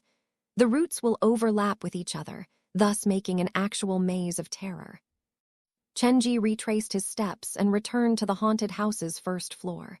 He fixed his dusty outfit, exited the haunted house, and opened the gate. The sun shone warmly on his skin. It was a good day to go out to play and enjoy the weather. Su-Wan arrived at the haunted house at around 9 a.m. Chen Ge had her go and prepare her makeup before sending her into the Minghun scenario. As the number of visitors increased, Chen Ge's haunted house became the only attraction at New Century Park that required the visitors to line up. To smoothen the process, Chen Ge gave Uncle Su a call, asking him to assign a free worker to come help him sell tickets. Who would have thought that, after a while, it was Uncle Su himself who came? There are not many free workers to go around, and since I am free, I came to help. Do you need me to go inside this ticket counter to sell ticket? Pub future ads. No need, just do it whichever way is most comfortable to you. After leaving the ticket sales to Uncle Su, Chen Ge returned to the staff break room. He pulled out a wooden broad and used fake blood to write down the introduction and game rules for Mu Yang High School on it. When he exited the haunted house with the wooden board, there was a contained commotion among the crowd. A new scary scenario to experience. This introduction sure is creepy. A school horror story. This I like. The crowd's attention was attracted immediately. Since the ticket price was the same, the few who stood at the front of the line all requested to experience the new scenario. Everyone, please listen to me. Chen Ge placed the wooden board upwards by the door. This new scenario is very scary. Inside, we have professional actors and the nation's top equipment as well as props. When I offered this scenario for a trial run, a set of workers from a horror studio accepted the challenge. They attempted to plagiarize my content by video tapping it, but they accidentally captured something incredibly scary. In fact, the 2 that went in to experience the scenario are still in hospital. Uncle Su, who stood to the side, did not know what to say, seeing Chen Ge list this dark history so proudly. He could not understand what there was to be proud about scaring people to their death. Tell us what they have captured on film. You think we are that gullible to believe people might get sent to the hospital from a visit to the haunted house? Boss, don't waste your breath. We are playing this scenario. If I do not enter this scenario today, I am not a man. After the visitors settled down, Chen Ge continued. The reason I brought this up is because I wish to tell all of you that this scenario is not open to everyone. Only those who have completed the earlier scenarios can enter this one. Chen Ge's meaning was clear. To enter Mu Yang High School, they either had to finish Minghun or Murder by Midnight scenario first. Delineating the scenarios according to their scream factors was something he had decided from the very beginning. This is daylight robbery. The moment Chen Ge announced the new policy, there was instantly the sound of protest. Entering every one of your scenarios requires us to purchase a new ticket. If this is not forced expenditure, I do not know what is. Has the success gotten to your head? I came because of the good online review, but what you are doing is incredibly immoral. So many rules to visit a haunted house, I will just give up. Now are you happy? Pub future ads. Chen Ge had expected this type of reaction from the crowd. When the visitors had their say, Chen Ge slapped the wooden board and said, "Trust me, I do not intend to cheat you out of your money. The ticket price of only 20 is the best proof. To prove my sincerity, how about we have a bet?" He took out the reward money that he had not used yet and placed it beside the wooden board. "This here is 20,000 in cash. I have hidden 24 student name tags inside the Mu Yang High School scenario. If any of you can find all 24 name tags in under 20 minutes, this 20,000 is yours. Ticket price is only 20, but reward is 20,000. That's almost a 100,000% increase. How do we know how many name tags you have actually hidden inside the scenario? What if you have only hidden 23 name tags? Doesn't that mean no one will win the reward?" A visitor pointed out this valid question. Chen Ge was too lazy to argue, so he merely said, "If any one of you can walk out of the scenario normally, I will answer your question." The 24 name tags were hidden in extremely secluded places, and a few were hidden in places that people would least expect. Such conceit. Why is that even though I know this is a cheap trick, I still have the urge to give it a try? Let me. The atmosphere was thus brought up to a boiling point. Chen Ge asked Uncle Su to look after the money for him. Today marks the first day a new scenario and a new rule are officially put into use. Due to a lack of promotion, many people still do not know this yet, so just for today, the new scenario is open for all. There is no need for you to go through the previous scenarios first. I have already stated the reward that awaits the winner. Only one person can enter at a time, and everyone can only experience it once. The placement of the name tags will be changed each day. All right, who wishes to come forward to take this 20,000? Earlier, everyone had been incredibly noisy, but when Chen Ge officially extended the invitation to the crowd, they looked at each other, but none dared step forward. Chen Ge scanned the crowd and realized that there was a group of 6 at the end of the line huddled together like they were discussing something. After a while, 5 of them came toward him. "Boss, we do not want to challenge the game. We just want to visit the scenario. Can the 5 of us enter at the same time?" the leading young man asked Chen Ge. The 6 of them had obviously come together. 5 of them were going to scout the new scenario, and after obtaining all the necessary information, the 6th would come forward to accept the challenge and find all the name tags with the information provided by the 5. Chen Ge knew what they were up to. The 6 of them were trying to cheat the system, but he did not seem to mind it. "Sure, all 5 of you can enter together, but I have to remind you, please do not use your phone to take pictures or videos inside the haunted house because they might scare our friends from the other side." 5 of us, so here is 100, the young man said with a smile. He did not pay Chen Ge's advice any attention. After accepting the money, Chen Ge flashed the 5 visitors a professional smile before saying, "Thank you. Now please come with me." Chen Ge's smile was quite comforting. The 5 visitors did not think too much of it, but next to them, Uncle Su shivered involuntarily, and after some contemplation, decided to walk over to stop Chen Ge. He whispered into Chen Ge's ear, "These are normal visitors. They have no history with us. You have to be careful. Please try to make sure everything is safe and sound." "Uncle Su, do not worry. I know what I am doing." Chen Ge pushed Uncle Su gently aside. However, the park manager was made anxious by this promise that he made. "Who are you trying to kid? That was what you said the last time, and those 2 poor children are still lying at the hospital. That one by the name of Fei Yuliang can be heard screaming every midnight.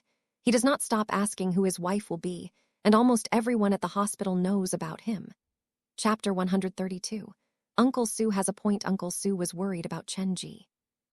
"We will let the visitors enter happily and then escort them out safely. What is so bad about that?" Okay. Don't worry, everything is within my control." With Uncle Su's repeated advice, Chen Ge led the 5 visitors to the underground parking lot. "Please sign these disclaimers first." Chen Ge passed a few copies to the visitors.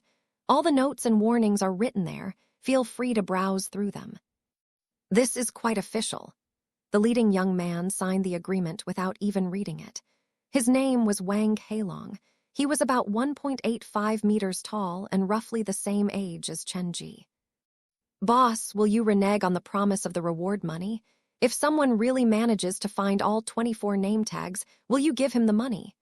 There was a slightly shorter man standing next to Wang Heilong. They appeared to be siblings.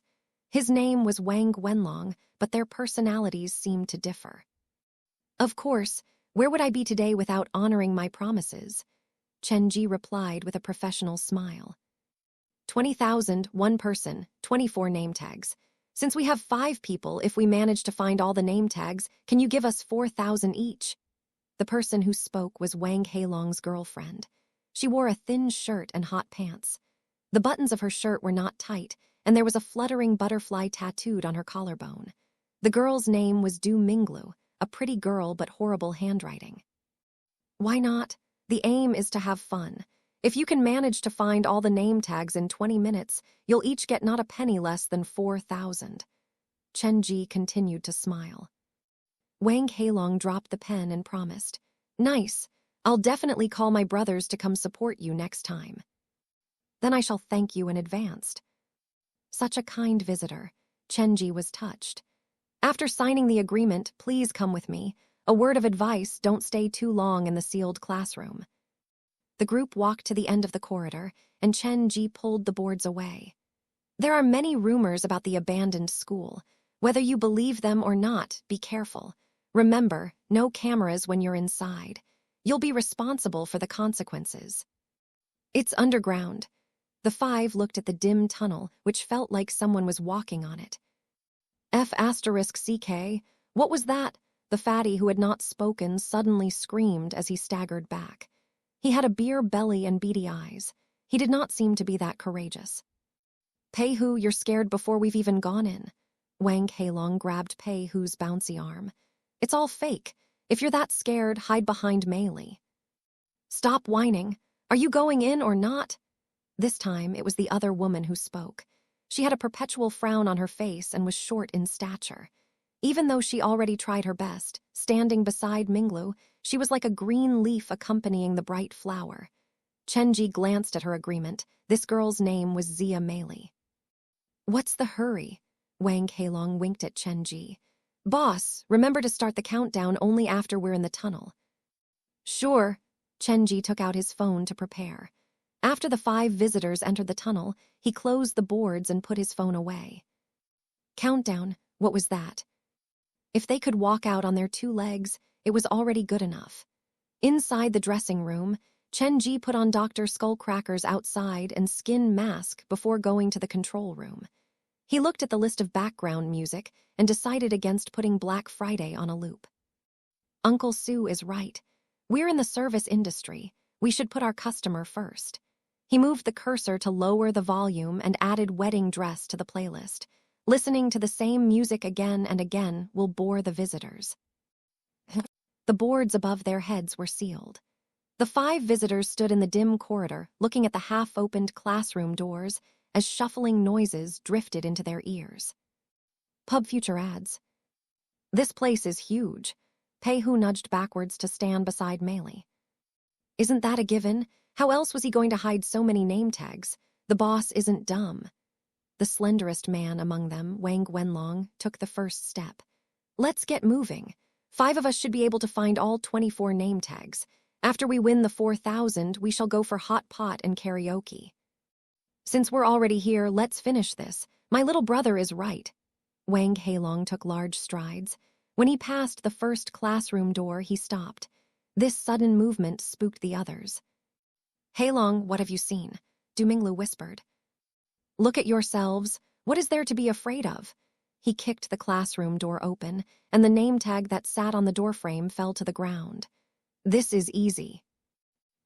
He picked up the name tag, and a girl's name was written on it, Chen Yalan. This name tag was placed at such a conspicuous location. It's probably to help us recognize the shape and size of the name tags. Wang Wenlong took the name tag and gave it a look.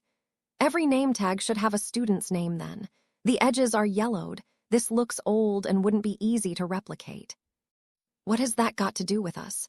We've been in here less than 10 seconds, and we've already found one. As long as we're not afraid, Finding the remaining 23 should be easy. Wang Heilong took the name tag back and continued moving forward. The easy success also relaxed the remaining members. Wind made the blank test papers that littered Mu Yang High School flutter. None of them realized that even though all of them were wearing shoes, there were fuzzy bare footprints that appeared on the papers. The temperature lowered, and in the darkened corridor, a creepy children's lullaby began to play. It sounded like crying and laughing all rolled into one. The atmosphere turned weird, and there seemed to be something hiding inside the classrooms on both sides. It was as if pairs of eyes were looking at them in the dark. There's nothing to be afraid of, but how come I feel weirdly unsettled? The five separated to find the name tags faster. Zia Meili and Wang Wenlong went into the classroom on the left-hand side to search, while the rest searched the ones on the right. They searched a few rooms but came up with nothing. This boss is smarter than we gave him credit. Let's move forward, we cannot waste any more time. Wang Heilong walked at the forefront. When he passed the sealed classroom, he halted.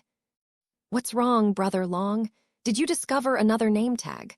Pei, who turned his head in the direction Wang Heilong was looking. He only took a glance, and a chill surged through his body. There was someone standing by the classroom window, and he appeared to be smiling. The scariest part was, behind him, there were 20 more mannequins who were sitting or standing in the classroom.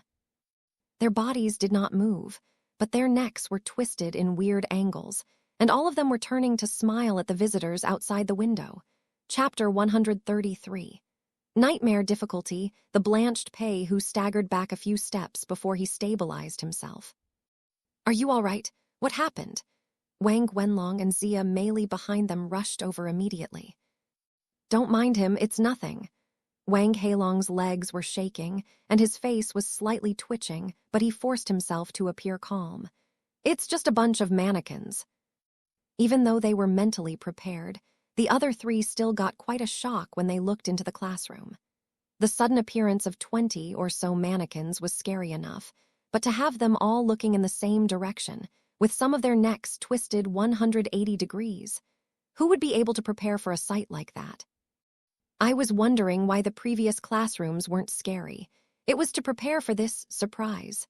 Wang Wenlong was probably the most collected of them all. He turned on his phone to use the flashlight. Wenlong, the boss said to not use the phone inside the scenario, Zia Meili warned. What he doesn't know won't hurt him. As Wang Wenlong directed the flashlight into the sealed classroom, the light reflected on the mannequins' shiny bodies. Should be all mannequins. None of them blinked when the light hit their eyes. Wait, I saw name tags, there are 2 of them. Where? Hanging on the mannequin's uniform. Wang Wenlong pointed his flashlight, and everyone turned to look. The mannequin in the middle of the classroom had a name tag hanging on its uniform's lapel, while the other name tag was on the innermost table. To obtain these 2 name tags, one had to move through the rows of mannequins. Pub Future ads. This boss sure is immoral. Thankfully, all 5 of us came in. If we followed his rules and came in to find the name tags alone, of course, that person would be scared witless. Fine, time to stop praising others and lowering our own morale. Wang Heilong walked back and forth several times until his legs did not feel that numb anymore. There's still time. There should be more than 2 name tags inside this classroom. We not only have to go in, but we also need to search the place carefully to find all of the name tags. Brother Long, please think about it. There's no reason to put our lives on the line for 4,000. Pei, who still had not recovered from the scare earlier, and his brain was still a muddled mess. Is it as serious as you're making it out to be? Stop talking nonsense. Come here. Wang Heilong dragged Pei Hu to the entrance of the sealed classroom. Why do I need to enter first? Pei Hu showcased his survival instinct. I'm afraid that you'll leave us behind if I don't watch over you. Wang Heilong shoved Pei Hu into the room and turned around to tell Du Minglu and Zia Meili. The 3 of us guys will go in first. If anything happens, come in to get us. Okay, be careful. It'll be fine. Didn't Wenlong say it just now? They're all mannequins. Wang Heilong and Wenlong also entered the classroom. The 3 of them stood at the lectern and looked over the classroom. Goosebumps instantly formed on their skin. This is just wonderful. The mannequins have taken up all the space. There's not even room for us to move. Pei-hu, since you're so scared, you go and take the name tag in the middle of the room. Wenlong, you check the drawers, and I'll go and grab the furthest name tag. Wang Heilong acted like a real big brother. Even though Pei-hu did not feel that satisfied, there was nothing he could do about it. Before getting down from the lectern, Pei-hu jumped back again. Brother Long, these mannequins look weird. Their eyes seem to move. Would it kill you to be a little bit quiet? Wang Heilong was also made anxious by Pei-hu. Pub Future adds. This is called the uncanny valley effect. Things that are too similar to humans will naturally elicit a negative reaction, Wang Wenlong explained, but he did not seem to buy his own explanation. Both of you be quiet. The boss has already started the countdown, and we need to find all the name tags in 20 minutes to win. Stop wasting time. Wang Heilong forced himself to walk toward the innermost table. Brother Long, don't be angry. Pei-hu moved toward the middle table with some hesitation. Due to his large size, when he got down from the lectern, his stomach knocked into a nearby standing mannequin, causing it to move. The person who designed this haunted house must have experienced some kind of trauma to be able to come up with something as sick as this. Pei-hu grumbled, but before he finished, he suddenly felt someone knock into his back. Wenlong. He turned to look, and Wang Wenlong was several meters away from him. Who touched me? He looked around before his gaze fell on the mannequin that was still trembling.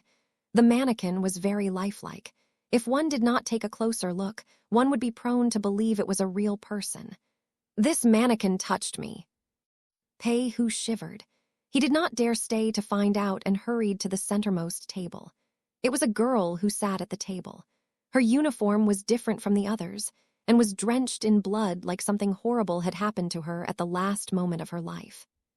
Pei-hu stared at the name tag on the lapel and took a deep breath before reaching for it. When his fingertip was about to touch the girl's neck, the head that was turned toward the window suddenly moved. F***ck me. Pei-hu instantly pulled his hand back like he had been shocked by electricity. It really moved. Could this be a real person? He looked around. Wang Heilong was still moving toward the innermost table, and Wang Wenlong was near him. His friends were close, and this gave Pei-hu some degree of courage. He reached out once more and finally grabbed the name tag. I did it. Even though it was not anything impressive, Pei-hu felt incredibly happy. However, when he was about to retract his hand, he realized that someone had strung a piece of string around the name tag, and the string was tied to a noose around the girl's neck. F***ck? Is this really necessary? He felt like cleaving the boss in two then. He gripped the name tag and moved around the mannequin. The classroom was dark, so he needed light to undo the knot. He took out his phone for light and bent down to get close to the girl. When the phone's light hit the girl's face, the mannequin's expression shifted, but Pei-hu did not notice that. Holding the phone in his hand, he stood behind the girl and had his head lowered to focus on the knot. However, as he was fully focused, he heard Wang Wenlong suddenly take a deep breath and whisper, "This is weird. How come I feel like this mannequin has been following me?" You're probably overthinking it. Pei-hu, who found progress with his objective, laughed. He wanted to turn back to continue undoing the knot when he suddenly realized that the girl sitting before him had turned her head around, and the two faces, one living and one inanimate, were only half a finger away from each other. Chapter 134. Brother Long cried. The young face was covered with purplish bruises. She had a pair of dancing eyes and thin lips. She looked gorgeous when she smiled. This was the first time Pei-hu had been in such close contact with a girl. Looking at the head that had twisted 180 degrees, his mind was blank. What is happening? I wasn't rejected and I didn't give up from fear. These two things should bring me more happiness. It should be a dream-like happiness waiting for me. But why? Why did everything change? The head that sat on the mannequin's shoulders at an impossible angle blinked lightly, and the clear skin turned black and blue as if from asphyxiation. Looking at the protruding set of eyes, Pei Hu's entire person was shocked beyond belief. "Help!" A shrill male voice echoed throughout Muyang High School as Pei Hu gripped the name tag and ran out of the classroom. The name tag was tied to the mannequin's neck, so the mannequin was dragged along with him. The tables in the room were messed up, and all the mannequins started to move. Pei Hu dashed toward the entrance like his life depended on it. The huge commotion startled Wang Wenlong, who thought the mannequin was following him, and without a second word, he headed for the door as well. They neared the classroom door, one running at the front, the other at the back. Poor Wang Keilong was still moving toward the innermost table. The whole room of mannequins was toppled, heads flying everywhere and limbs collapsing. It felt like they had all come to life. F***CK, what's happening? Brother Long, who cowered in the corner of the classroom, felt like he had entered hell. This scene was one that he would not forget for life. Wait for me. He grabbed the name tag that was left on the table and half-crawled his way through the maze of mannequins. Before he got out, he heard Pei Hu scream, "Don't follow me! Don't follow me!" Pei Hu had forgotten that the name tag in his hand was tied to the mannequin's neck. In his panic, he had dragged the mannequin along with him to the door. "Stop chasing me!" He felt like something was collapsed onto his back. When he exited the classroom, without a second though, he slammed the door shut behind him. F***CK, wait for me. Brother Long's face was twisted in anger. Unable to stop the momentum of his full-speed sprint, he rammed into the door. He collapsed onto the floor, and the mannequin heads rolled around on the floor. He realized a roomful of eyes was staring at him. Various mannequin faces flickered before Wang Keilong's eyes. He felt the energy draining out of him. His body was frozen solid, and there were tears in his eyes. Pei Hu, you damnable F***CK. Outside the sealed classroom, Pei Hu and Wang Wenlong were leaning against the wall, gasping for air. That was hella scary. This classroom is definitely cursed. The mannequin moved. She winked at me. Pei Hu, behind you! Look behind you! The two girls screamed together. Pei Hu turned around and saw that the girl mannequin was hanging on his back. He shivered from fear and hurriedly extricated himself from the mannequin before tossing it down the corridor. The mannequin slammed against the floor, and the beautiful head detached itself from the body. The face, with a curious smile, rolled before it stopped at the corner of the corridor. It was this mannequin that smiled at me earlier. I didn't think it would follow me, Pei Hu groused weakly. How about we just surrender now? This haunted house is too much. No wonder the boss is offering a 20,000 reward. No one will be able to win. You want to give up after 4 minutes? Have you no shame? Wang Wenlong complained. The classroom should be the hardest scenario. We have found the name tags inside, so the rest should be easy. If you want to stay, go ahead. I'm leaving. Wait. Du Minglu looked into the classroom before asking. There are only the two of you. Where is Brother Long? Brother Long. Pei Hu and Wang Wenlong looked around and their faces dropped. He should be still inside. The two of them opened the classroom door quickly. Brother Long was collapsed next to the lectern, and there were tear stains on his cheeks. Brother Long, why are you still inside? His lips were slightly purple. When he heard this question, Brother Long almost blew his top off. You two still have the face to ask me that question. I also want to know why I was left in here. Quick, come and pull me up. After a few attempts, Wang Heilong finally found his footing. He cracked his knuckles to work some warmth into them. Brother Long, should we just give up? We'll just sit at the entrance for another 20 minutes, then we'll leave. That way, it'll seem like we stayed for 20 minutes, Wang Wenlong whispered. Your mind is only filled with horrible ideas like that. Wang Heilong rubbed his eyes surreptitiously. That would mean that we have surrendered to this haunted house. Remember, there are no actual ghosts in this world. Everything is a trick created by the boss. He's probably looking at us through the surveillance camera now. Brother Long is right. If we go and sit at the entrance and the boss suddenly opens the wooden boards, can you imagine how embarrassing that will be? Zia Meili stood with Brother Long. But even now, we don't know how big this place is. If we run into something scarier later on, what shall we do? Pei Hu was on the verge of tears. We have not seen a single actor, but we're already so spooked. I still think we should not be so stubborn and put ourselves through this misery for the sake of face. Stop talking nonsense. I still haven't decided what I am going to do with the both of you for abandoning me inside the classroom, and now you're trying to go against my orders. Wang Heilong glared at the two of them. Look at the two of you, even worse than the two girls. But it wasn't the two of us that cried earlier. Wang Wenlong grumbled softly. Wang Heilong pretended not to hear him and said, We have to pick ourselves back up. I believe we have around 10 minutes left. Let's get moving. We still have a chance to find all the name tags. Then he opened his palm to reveal a name tag. This is the one I found inside the classroom.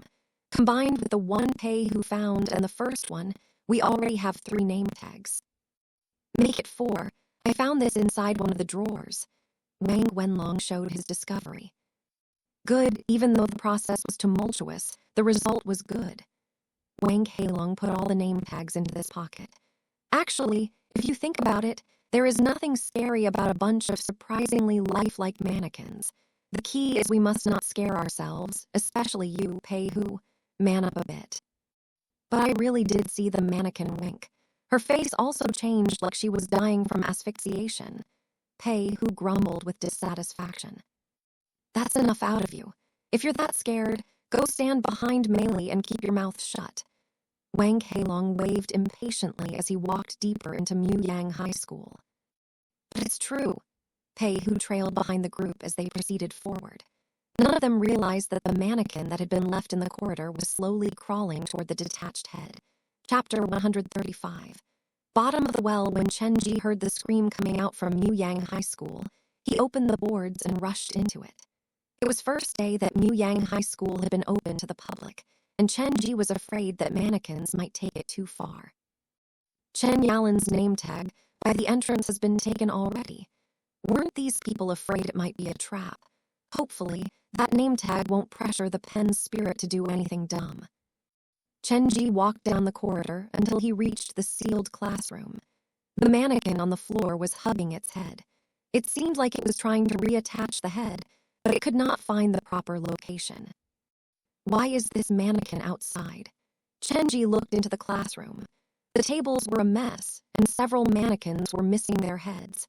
Based on the conditions, they probably had the fright of their lives, so they wouldn't be daring enough to bring this mannequin out. Chen Ge picked the mannequin up from the floor and leaned her against the wall. Then he helped her reattach the head. He looked at the mannequin in her eyes. Perhaps it was the light, but he felt like there was soul in this mannequin. In fact, he could sense a trace of shyness and respect. After taking out his black phone, Chen Ge looked through all the pages.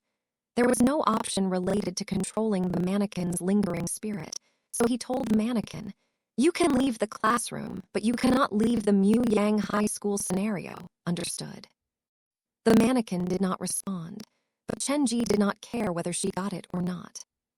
He placed her on the side of the corridor and entered the sealed classroom to reset all the mannequins. There are 4 name tags in the classroom, and they have taken 3 of them. This group of people is not bad. Chen Ge moved swiftly, and when he passed the table in the middle of room, his feet knocked into something. Why is there a phone here? Did any of you hear the sound of talking coming from behind us? Pei Hu's legs were shaking, and he turned back to look every 3 steps. Even Zia Meili was tired of the man's cowardice. Poor kitty, if you're that afraid, just stay here and wait for us to come back. Who are you calling a kitty? Meili, you did not see what happened inside the classroom. The place was dark, and I had to use the flashlight on my phone to even get a good look of what was happening. When I was focused on undoing the knot, the mannequin's head suddenly creaked and turned around. Even thinking about it now, Pei Hu was still afraid. He waved his hands in the air for a long time, and when he reached into his pocket, he gasped. F***CK. I was too focused on grabbing the name tag that I left my phone in the classroom. Then, go and take it back. Why are you telling me this? Zia Meili gave Pei Hu a side-eye. You want me to go back alone? Pei Hu glanced behind him with a bitter expression on his face.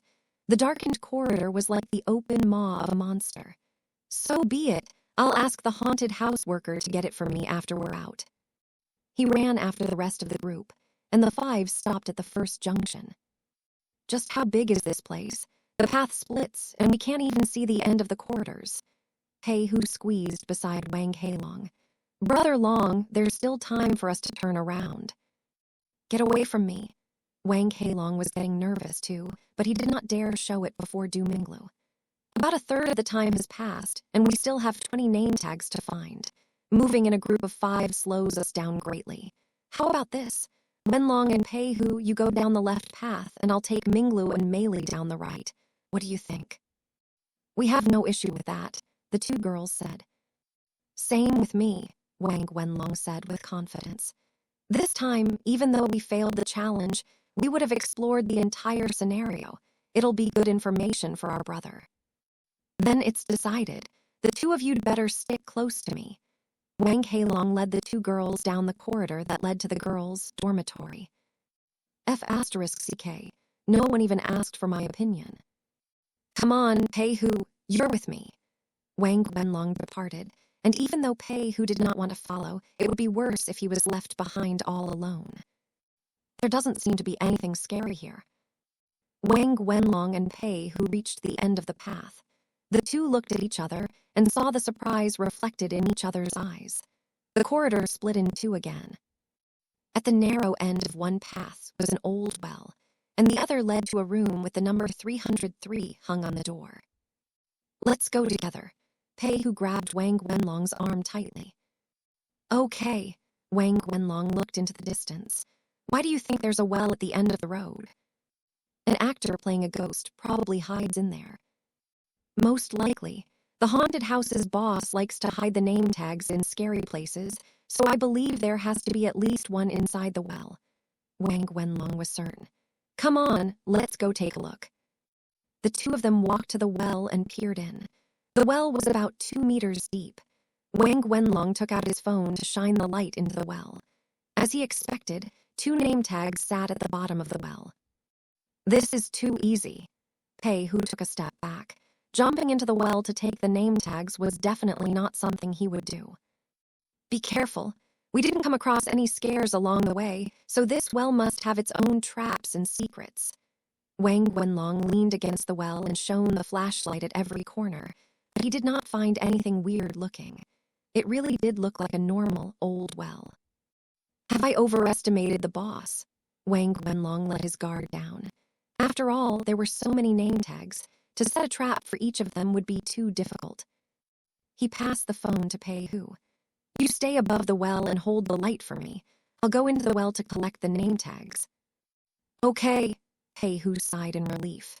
As long as he did not have to go down the well, he was good with anything.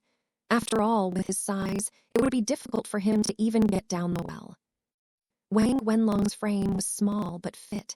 It looked like he trained daily. Pei Hu, if you dare run away on your own when I'm down there, I'll skin you alive after we leave this haunted house. What kind of person do you think I am? Do you think I would do something like that? Pei Hu looked insulted.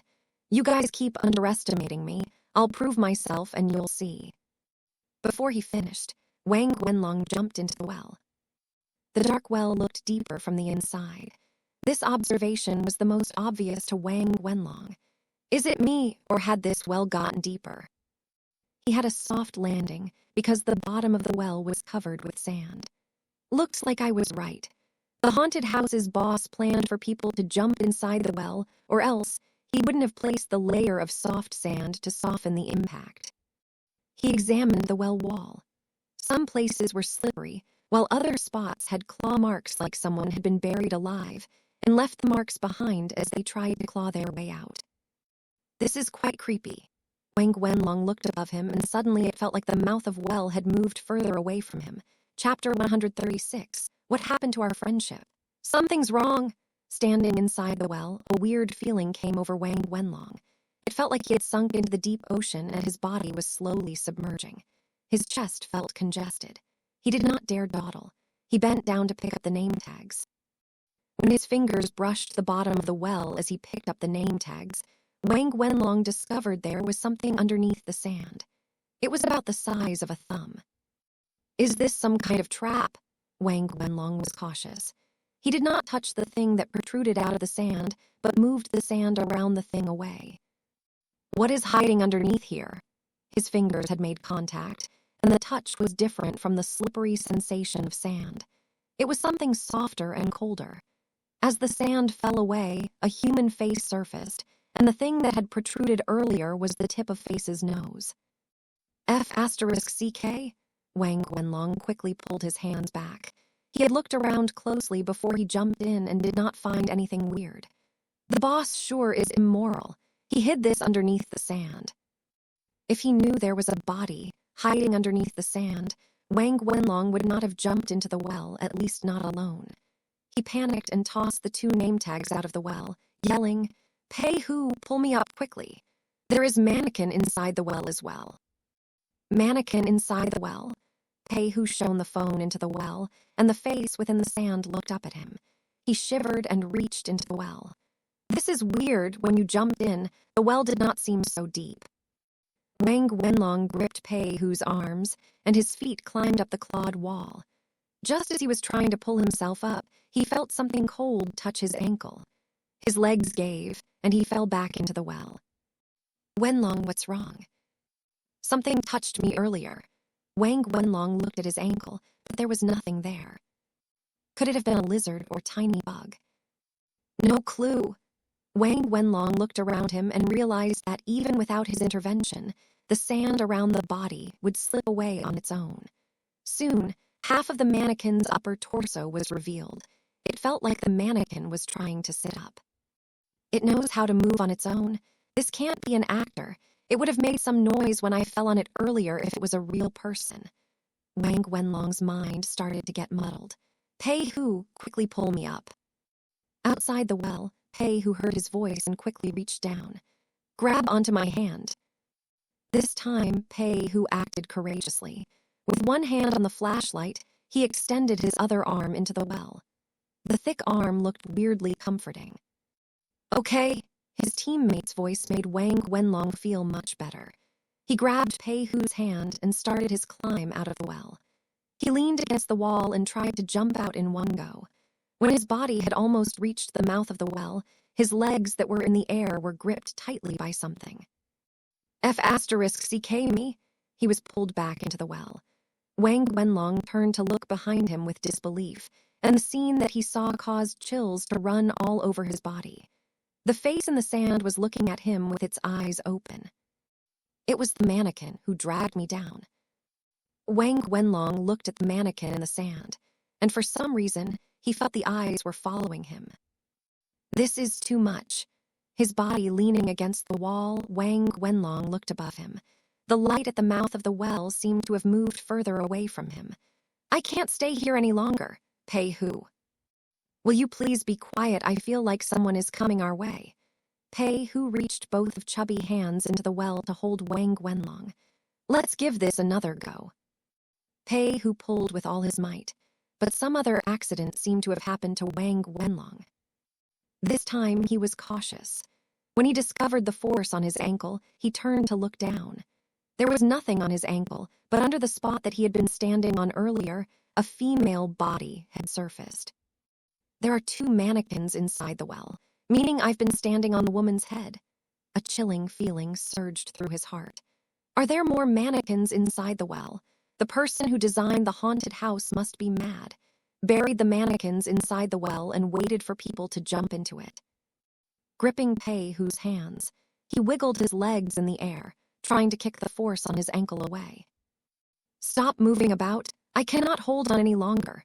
Pei Hu pulled again, and his face was red from the effort. He put one of his hands on the edge of the well as support, and while he gave another pull, the bad feeling increased. Pei Hu kept looking around, and when his eyes swept the corridor that they came from, his heart froze. A girl with her head lowered stood at junction that separated the dark corridor.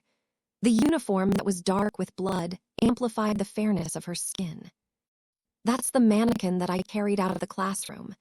Even the air that he breathed into his lungs was chilly, and his arms were shaking. Didn't she lose her head? Was it the worker who fixed it for her and placed her in the corridor? It has to be. A mannequin wouldn't be able to move on her own. Pull, quick. The mannequins have opened their eyes. Wang Wenlong yelled from inside the well. It sounded like the man was crying. At the same time, the mannequin at the junction lifted her head creakily, and the face that was purplish with blood spots turned to look in the direction of the old well. There is probably some hidden mechanism installed inside the neck. That explains the movement of the head. Pei Hu sucked in a deep breath and turned back to the well. I mustn't be distracted. No matter what, I have to save Wenlong first. He tried to focus, but his eyes kept wandering toward the corridor, and when he did, Pei Hu's heart almost jumped out of its chest. The girl who was supposed to be standing at the junction had moved into the left corridor. She stood in the middle of the corridor and was looking at him with a smile. Pei Hu's breathing raced, his palms sweated, and the fat on his body started to jiggle. What are you doing spacing out? His calves felt like they were entwined by seaweed. Wang Wenlong tried his best, but he could not shake the shackles on his ankles off. He panicked when he saw the man and woman mannequins inside the well open their eyes. His only wish then was to get out of that damnable well. Pull me up. Pei Hu yanked Wang Wenlong up another few centimeters. A cold draft came from the corridor, and a light creak entered Pei Hu's ear. He turned to look out of the corner of his eyes. In the dark corridor, the mannequin had toppled over, and the head with the weird smile was rolling speedily toward the old well like it was being pushed by an invisible hand. The face of the girl who had died from asphyxiation slowly approached. Pei Hu's face was twisted beyond recognition by fear. This time, he heeded the sound of his heart. He let go of Wang Wenlong's hands without hesitation and rushed into room 303 with a speed that was disproportional to his size. He then slammed the door shut behind him. Without the support, Wang Wenlong slipped down the well, and as the surface that was inches away disappeared from his grasp, an expression of abject fear froze on his face. Chapter 137. Pair of Eyes, Pei Hu. Chen Ge was fixing the heads onto the mannequins in the sealed classroom when he suddenly heard a man's scream coming down from the far end of corridor. The scream was a mixture of complicated emotions. That doesn't sound like the scream of fear. It is mixed with surprise, anger, and terror. Chen Ge fixed the last mannequin and exited the classroom. This batch of visitors sure is energetic. Pei Hu, who had rushed into room 303, had his back against the door, and his forehead was covered in cold sweat. Damn, Wenlong is still inside the well. Pei Hu's palms were slick with sweat, and he looked at Wenlong's phone in his grasp. I've even taken his phone away. The well is so dark, and there seems to be mannequins buried underneath. Pei Hu did not dare continue that thought. He looked around the room. Room 303 had retained its original look. There was a bunch of dirty laundry sitting in the middle of the room, but the stench was missing. Why would they leave a pile of clothes in the middle of the room? This place gives me the creeps. To be safe, I'll just stand by the door, he mumbled to himself when someone knocked on the door behind him. However, curiously enough, the source of knocking came from the spot that was around his feet. People normally wouldn't knock at that spot, so this definitely is Wenlong. The only thing that could walk outside the corridor, other than Wang Wenlong, there was only one other option left. Pei Hu's face fell, and he stared at bottom of the door, which was creating the knocking sound. It's the head. The mannequin head is knocking on the door. Pub future ads. The thought caused Pei Hu's legs to go weak. He wanted to lock the door and realized with horror that the lock was merely a decoration. A slight push, and the door would be opened. There should be a window inside this room, right? But what if the mannequin head enters the room after I leave the door? Pei Hu scratched his chin in thought, but it would not work if he just stood there, blocking the door throughout the night either. The knocking continued, and each knock resounded in Pei Hu's head. I need to figure out a way to get out of here. Pei Hu started to look around the room and then walked over the pile of dirty laundry. After an examination of the room, he came up with nothing. It's a thick cement wall outside the window. There's no exit. Will I have to stay here until the game ends? Pei Hu stood in the middle of the room. How did a visit to the haunted house turn into something like this? The winking mannequin, buried bodies in the well, and a detached head that chases people around. Is the boss a magician? How did he manage all this? Before Pei Hu could get an answer, there was a loud bang on the door. The force has suddenly increased. Is it the mannequin? Has she found her head? The thought of it chilled Pei Hu. He looked around, and in the urgency of the moment, he hid inside the bedroom. Why doesn't this bedroom even have a door? He regretted it after entering the room, but everything was already too late. The only hiding place inside the bedroom was under the bed.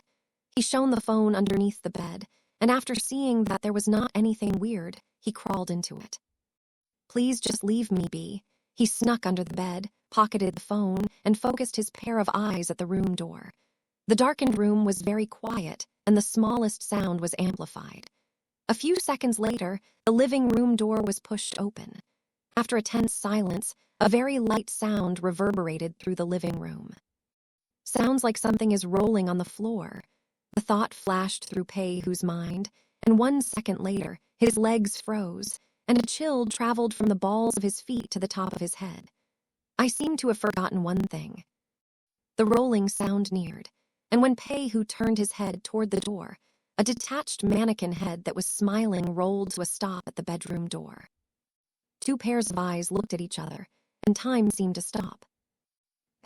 Wang Heilong led Zia Meili and Du Minglu to the female dormitory. Even though Brother Long had cried earlier, before his girlfriend, he had to act tough and calm. He walked ahead of the girls. They looked into the bedrooms before stopping at the one with the pen spirit. This room looks different.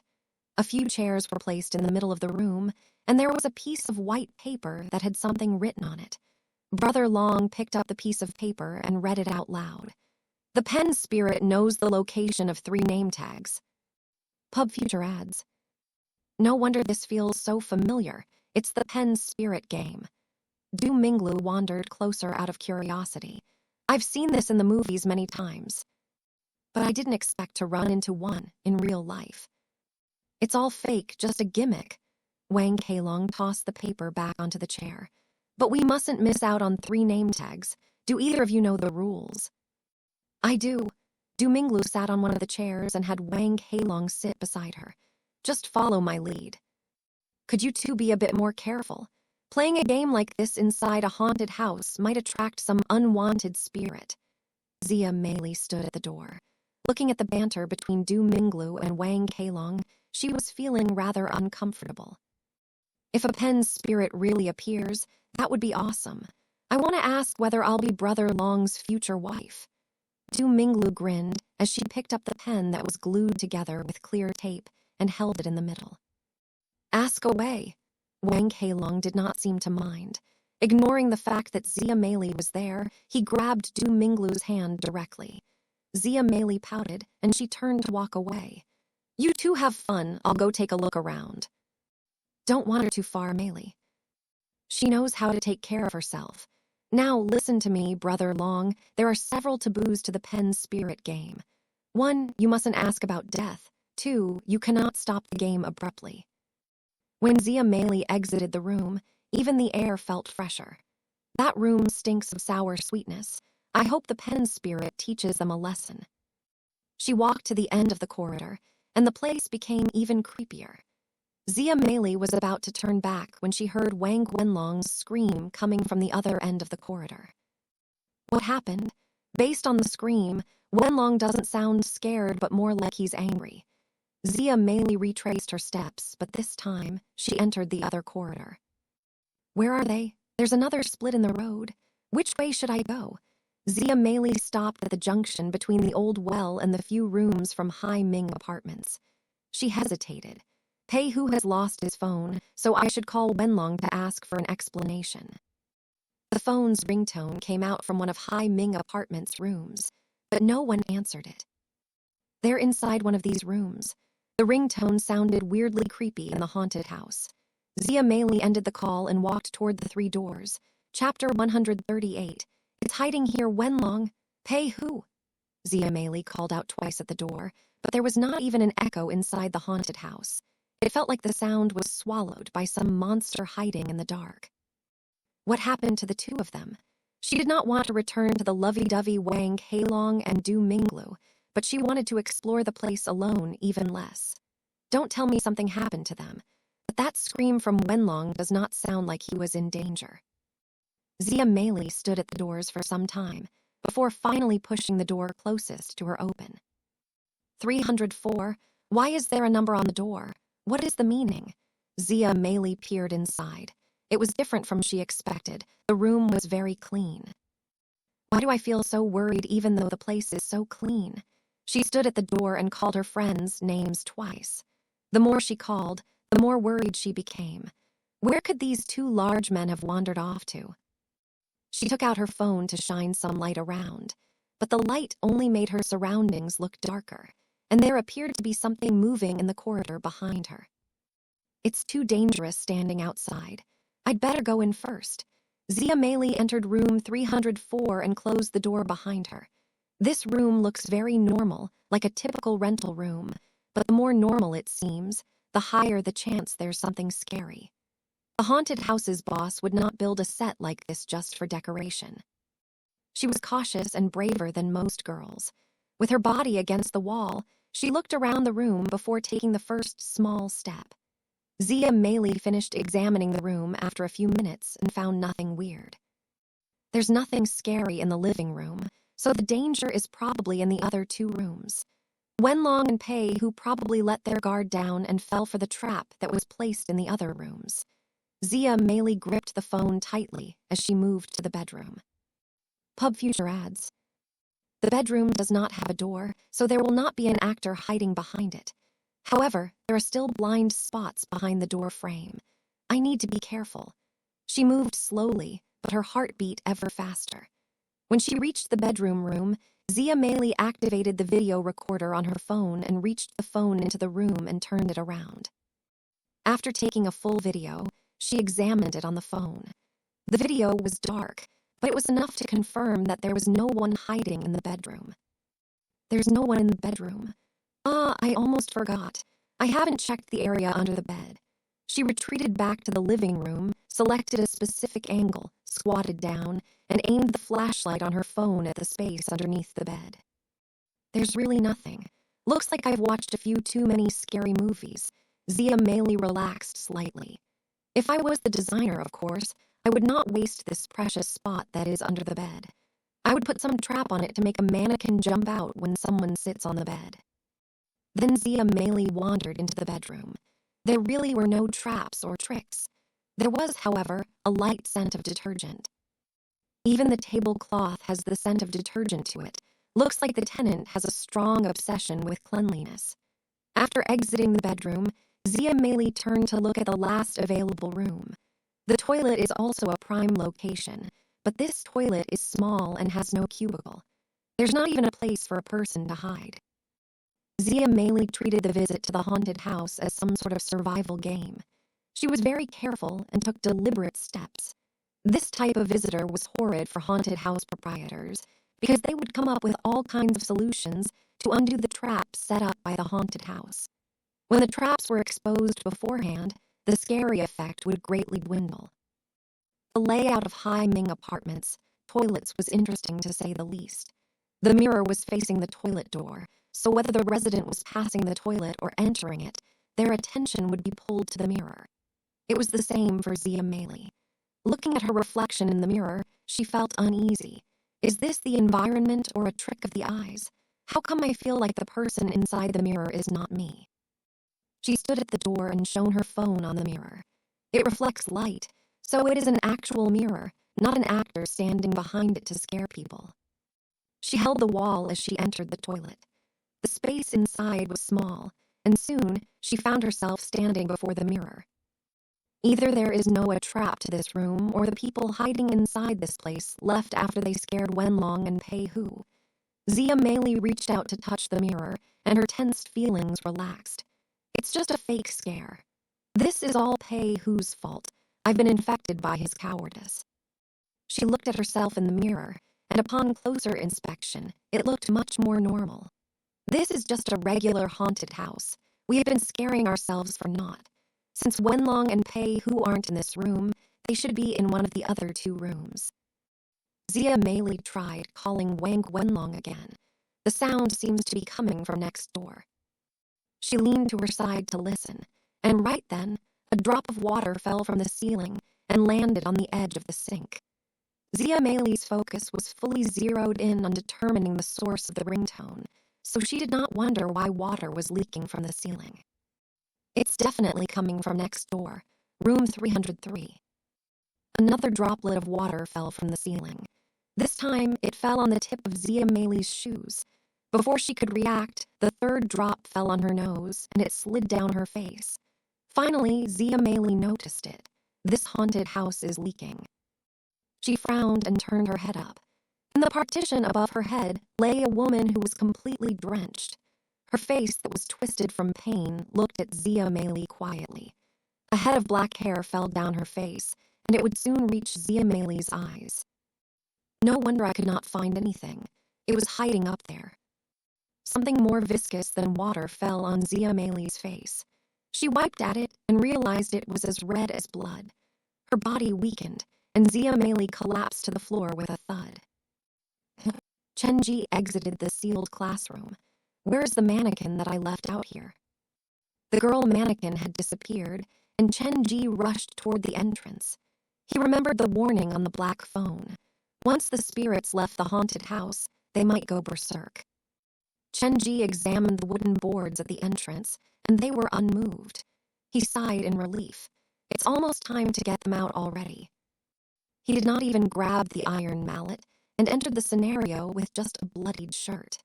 He was halfway down the corridor when he heard an ear-splitting female scream coming from the direction of the female dormitory. That sounds like it came from the pen spirit's room, but the pen spirit doesn't seem aggressive enough to have caused something like this. Chen Ge increased his pace and soon saw a woman in hot pants who had lost her heels running his way at full speed. Chapter 139. I'm inside the fourth cubicle. Her hair was a frazzled mess, and her delicate features were twisted from fear. Her face was blanched, and one of her heels was missing. The sexiness and softness that she had displayed before entering the haunted house had completely disappeared. Du Minglu. When Chen Ge saw Du Minglu, this racing woman also saw Chen Ge.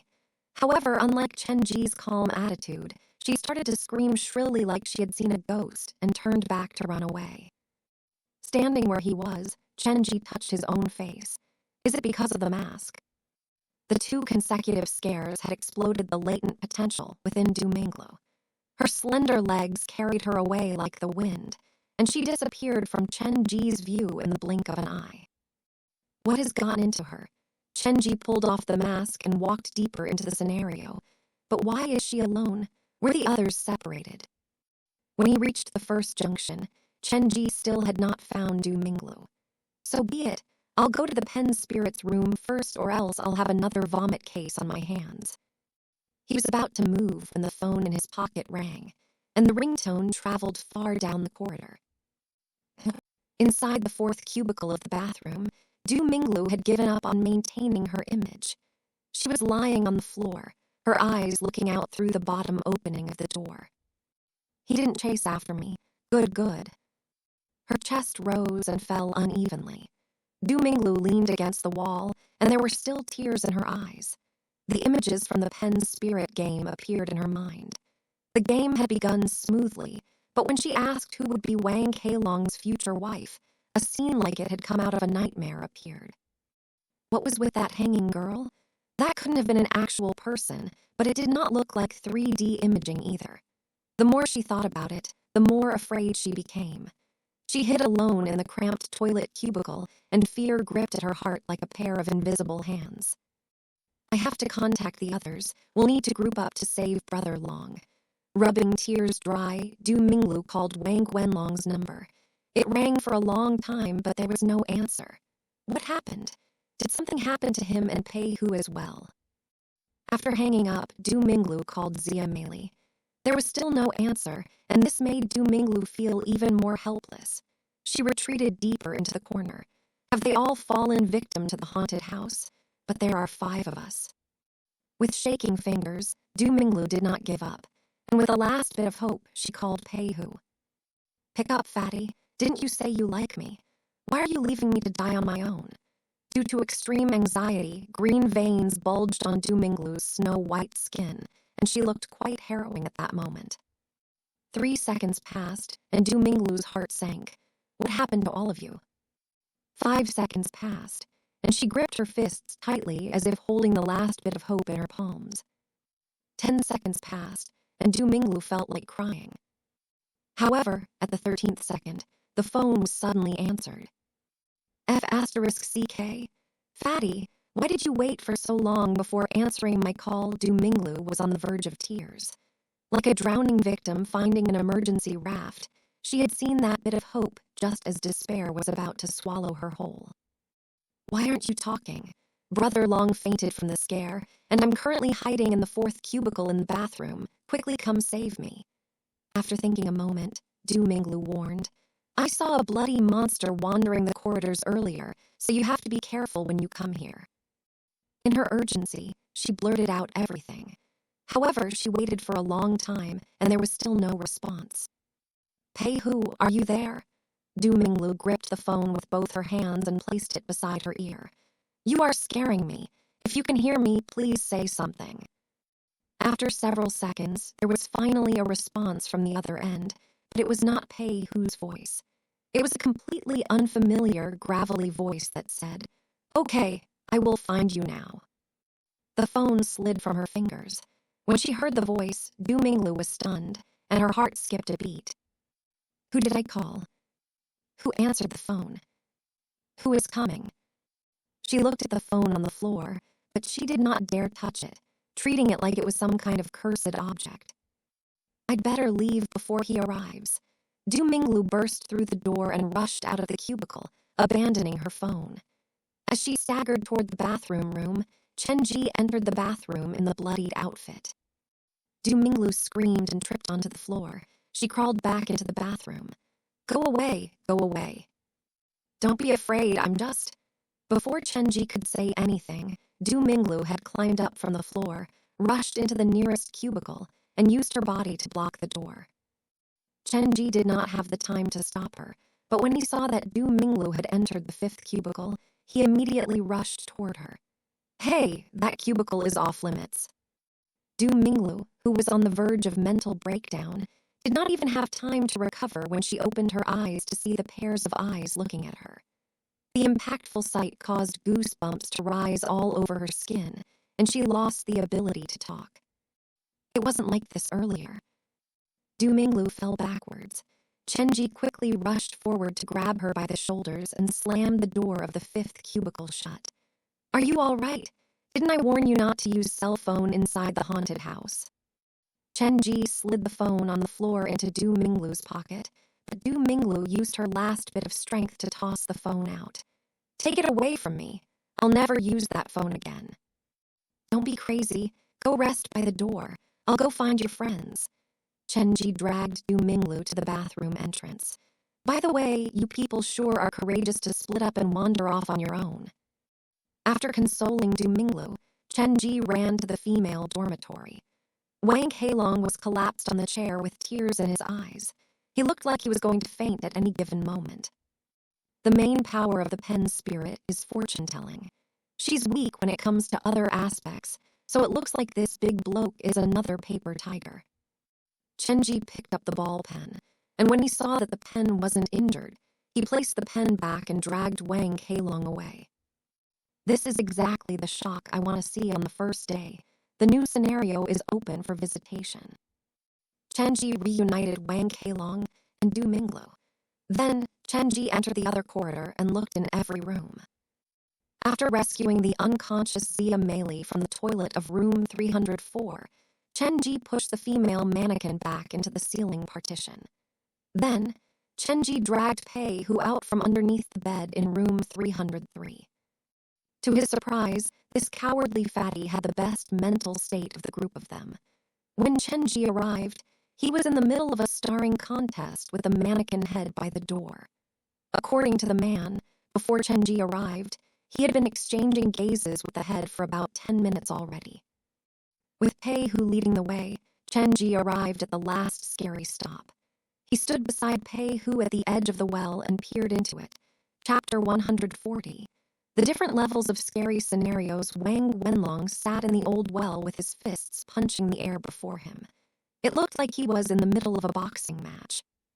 "Stand here and don't move. I'll go and pull him out," Chen Ge told Pei Hu. Wang Wenlong heard him and stopped moving. Like a traumatized victim, he lifted his head upwards dumbly. When his pair of lifeless eyes caught Pei Hu, they started to focus.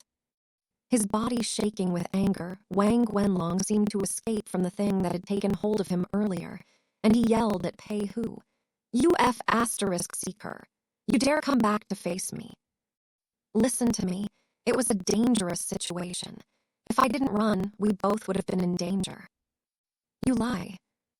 "It's true. I used myself as bait to lure the scariest threat away. If you don't believe me, ask the boss." Pei Hu felt wronged. Being targeted by a mannequin head and frozen under the bed for 10 minutes, those who had not experienced that before had no idea how scary it was. "Keep your voices low. You can continue the argument outside." Seeing how spirited Wang Wenlong was, Chen Ge sighed in relief. "Come, give me your hand." Wang Wenlong stopped shouting when he saw Chen Ge. "I can't. My lower body is numb." "Numb." Chen Ge jumped into the well, and with Pei Hu's cooperation, they hauled Wang Wenlong out. After saving the guy, Chen Ge did not hurry to leave. He had inspected the well when he placed the name tags that morning.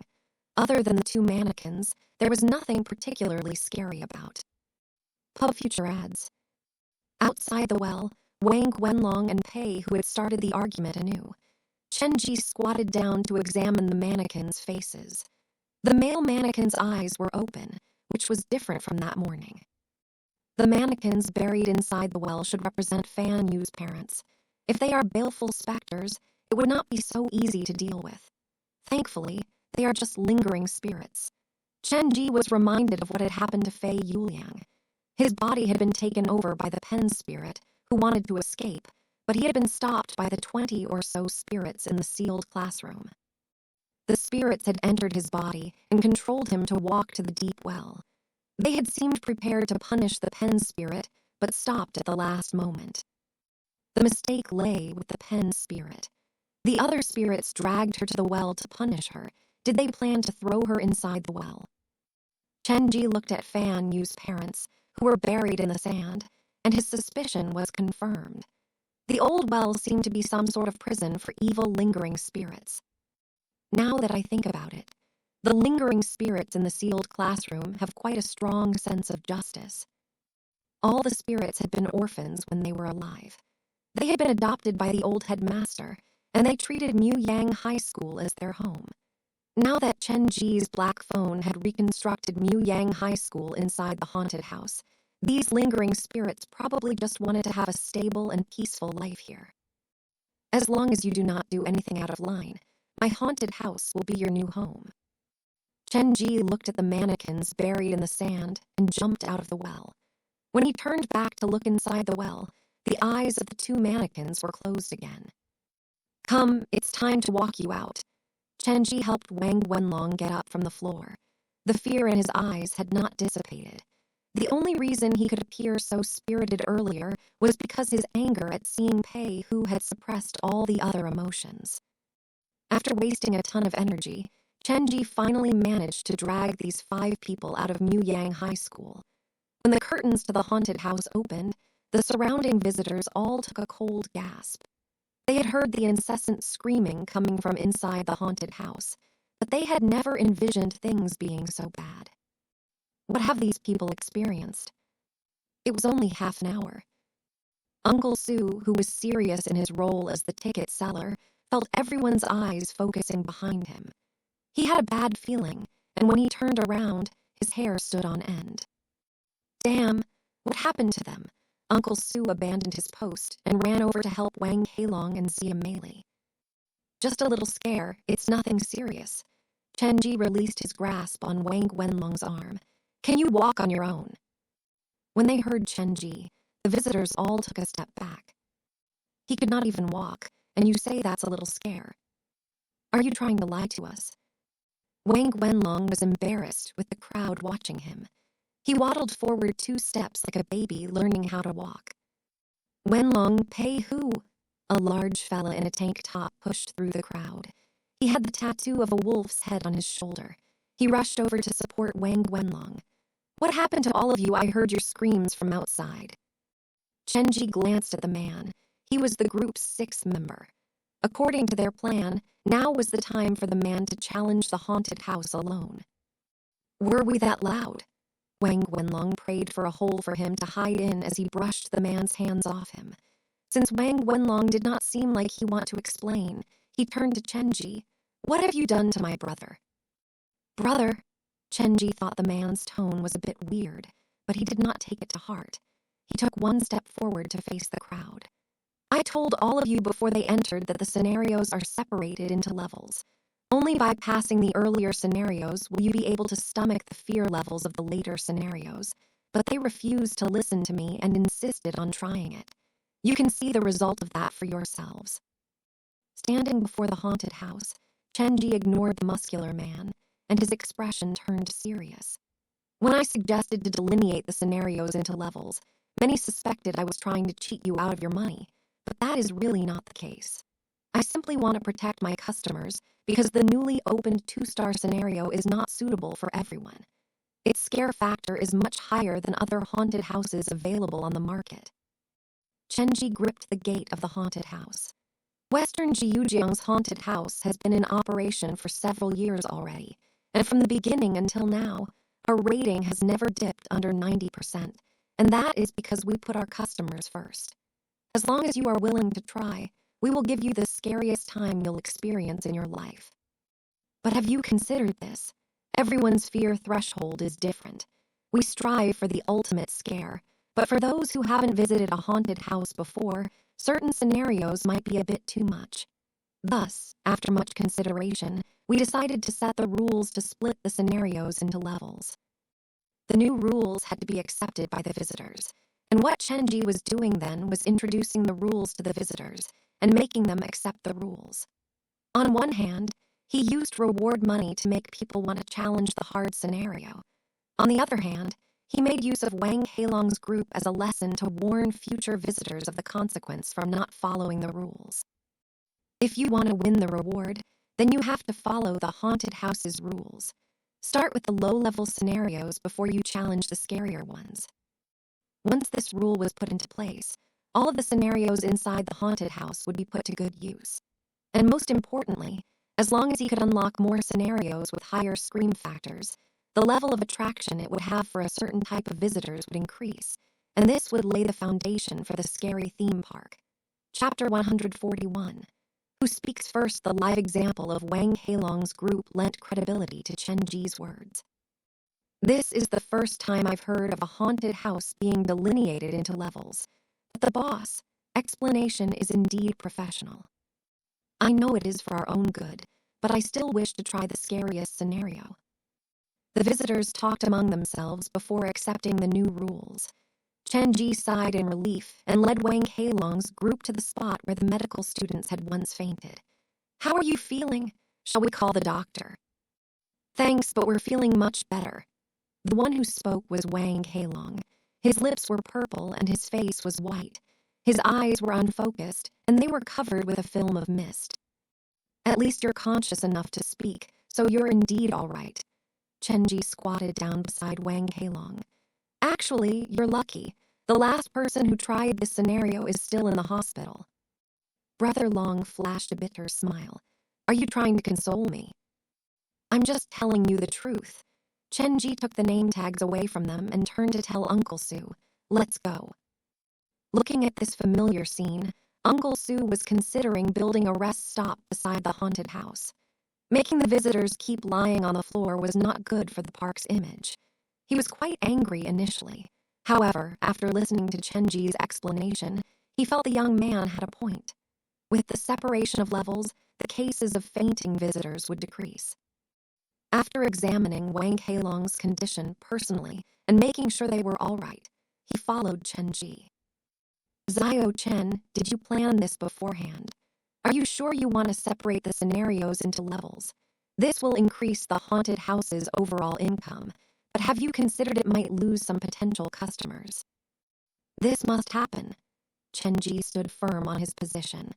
"I've explained why I'm doing this. This is a protective measure for the visitors. There will be more scenarios in the future, and some of them might be too much for normal visitors. Since you know they might be too much, why don't you edit them? After all, the aim is to serve the majority of people. Uncle Sue's argument was not wrong. It was just a little conservative. Some things can't be edited. You'll understand in the future. Chen Ge walked for a while before remembering something. Uncle Sue. Do we have any extra surveillance devices in the park storage? We have some spare ones, but not many. Why? I wish to borrow a few to install them in the underground parking lot. The new scenario currently has no surveillance, and I don't feel that good about it. Borrow the surveillance devices? Just what kind of person can come up with something like that? Uncle Sue shrugged. Lending them is impossible, but selling them to you at a second-hand price is doable. However, I cannot touch anything in storage without permission. I'll go ask Director Luo this afternoon. Your haunted house has the potential to be this park's top attraction, so I believe he will agree. The two returned to the haunted house. Uncle Sue continued to sell tickets, while Chen Ge replaced all the name tags before entering the murder by midnight scenario to act as the murderer. There were a few groups who challenged Muyang High School, but most of them did not even dare enter the sealed classroom. Muyang High School did not have a steel door, but only wooden boards as entrance, so if the visitors were afraid, they could leave at any moment. There were not many who were as courageous as Wang Heilong's group, so there were no further accidents. During the lunch break, Chen Ge removed the outfit and walked out of the haunted house. Wang Heilong and his brother were walking toward him. Why are you two still here? Want to give it a second go? Chen Ge was only joking, but the siblings shook their heads vehemently. No, not that. We acted rashly this morning. I hope you don't mind. Your tone is completely different from before. Tell me, what do you want? Chen Ge was not someone who had just entered society. Wang Heilong, who was normally so direct, appeared so bashful suddenly. Actually, Wenlong and I have a younger brother called Wang Xinglong. Before he was 5, he was just like any other kid, very playful. However, for some reason, when he turned 5, he suddenly went mute. He refused to speak. Our father has tried many ways, going to the doctors, even visiting fortune tellers, but none worked. What is your point exactly? Chen Ge was confused about why a 5-year-old would suddenly turn mute, and what that had to do with him. Long story short, Wang Heilong made sure no one was eavesdropping before he leaned in toward Chen Ge. Boss, I saw a scary girl in your haunted house earlier. She was hanging behind my back, her feet stepping on my shoulders. This scenario was exactly the same as my little brother's description of the night before the strange thing happened to him. Wang Wenlong leaned in as well. It's true. That night the three of us were sleeping in the same room. After midnight, our little brother suddenly sat up in bed, saying someone was standing on his shoulders, begging us to move the person away. At the time, we thought he was toying with us, but the next morning, he had forgotten how to speak. He could make sounds but could not finish complete sentences. Wang Heilong touched his shoulder and continued in shaking voice. Since he lost his voice, we had him write down what he wanted to say. The thing he wrote was scary, to say the least. He saw someone outside the walls the previous night, and the person was staring at him. For some reason, the person then entered the house. That's scary. Chen Ge had experienced worse. When we were young, we stayed at a village. The walls were 2.5 meters tall. If there was really someone staring at him from the wall, the person had to be at least 2.6 meters tall. Is that even a person anymore? That's the point, Wang Heilong tried to explain it. The scariest thing was that the person entered the house easily and asked our little brother to play with him. If he rejected, then he would take something away from him. Did your brother reject the person? His voice was taken away, Chen Ge guessed. No, it's not that. My little brother agreed to play. The game they played is called Who Speaks First. After my little brother nodded, the monster climbed on my little brother's shoulders, and it became even taller. 142. All roads lead to the same place. It did not sound that scary on paper, but upon closer inspection, it was quite creepy. The monster climbed on top of your little brother's shoulders, and it grew taller. Chen Ge could not picture a 2.6-meter tall person standing on top of a child's shoulders. That is what our little brother wrote. We even asked him to draw a picture, and he did. Wang Keilong took out his phone. This is the picture he drew from memory when we took him to the doctor last time. Chen Ge glanced at the phone. It was a weird picture. At the bottom of the picture, there was a fat and short child. He took up about 1/10 of the paper. The other 90% was dominated by the weird thing on his shoulders. What is this? Chen Ge looked at the thing on the child's shoulder. It looked like a woman with unruly hair, but the body looked male. Very skinny, like 2 bamboo poles covered with a white cloth. Can't you recognize it? I saw something similar in your haunted house. There was a girl who stood on people's shoulders, and at the time, I was reminded of my little brother's story. Wang Keilong took back his phone. He glanced at the haunted house and residual fear pooled in his eyes. Since you created this scenario, you have to have experienced something similar. Also, when the girl was stepping on my shoulders, it felt very real. If not for my sanity, I would have thought I'd run into a real ghost. Our haunted house utilizes the latest 4D technology and special techniques to stimulate the customer's 5 senses. That was why you felt something on your shoulders. Chen Ge lied shamelessly. The whole standing on the shoulders thing is just a coincidence. Fine, but Wang Keilong did not give up. Then, can you tell me what it is that inspired you to create such a scene? This Wang Keilong was a stubborn fellow. Chen Ge thought about it and said, there are no ghosts in this world. Those are all part of human imagination. I know that you are worried about your little brother, but I'm not even a doctor. Instead of asking me, why don't you consult a psychologist? In fact, I can recommend one. The park could close in another 2 months, so Chen Ge did not want to waste time on unimportant stuff. He was also doing this for Wang Keilong's brother's sake. After all, he had no official psychological training, so it would be better if this was handled by a professional. My dad has taken him to psychologists since he was young.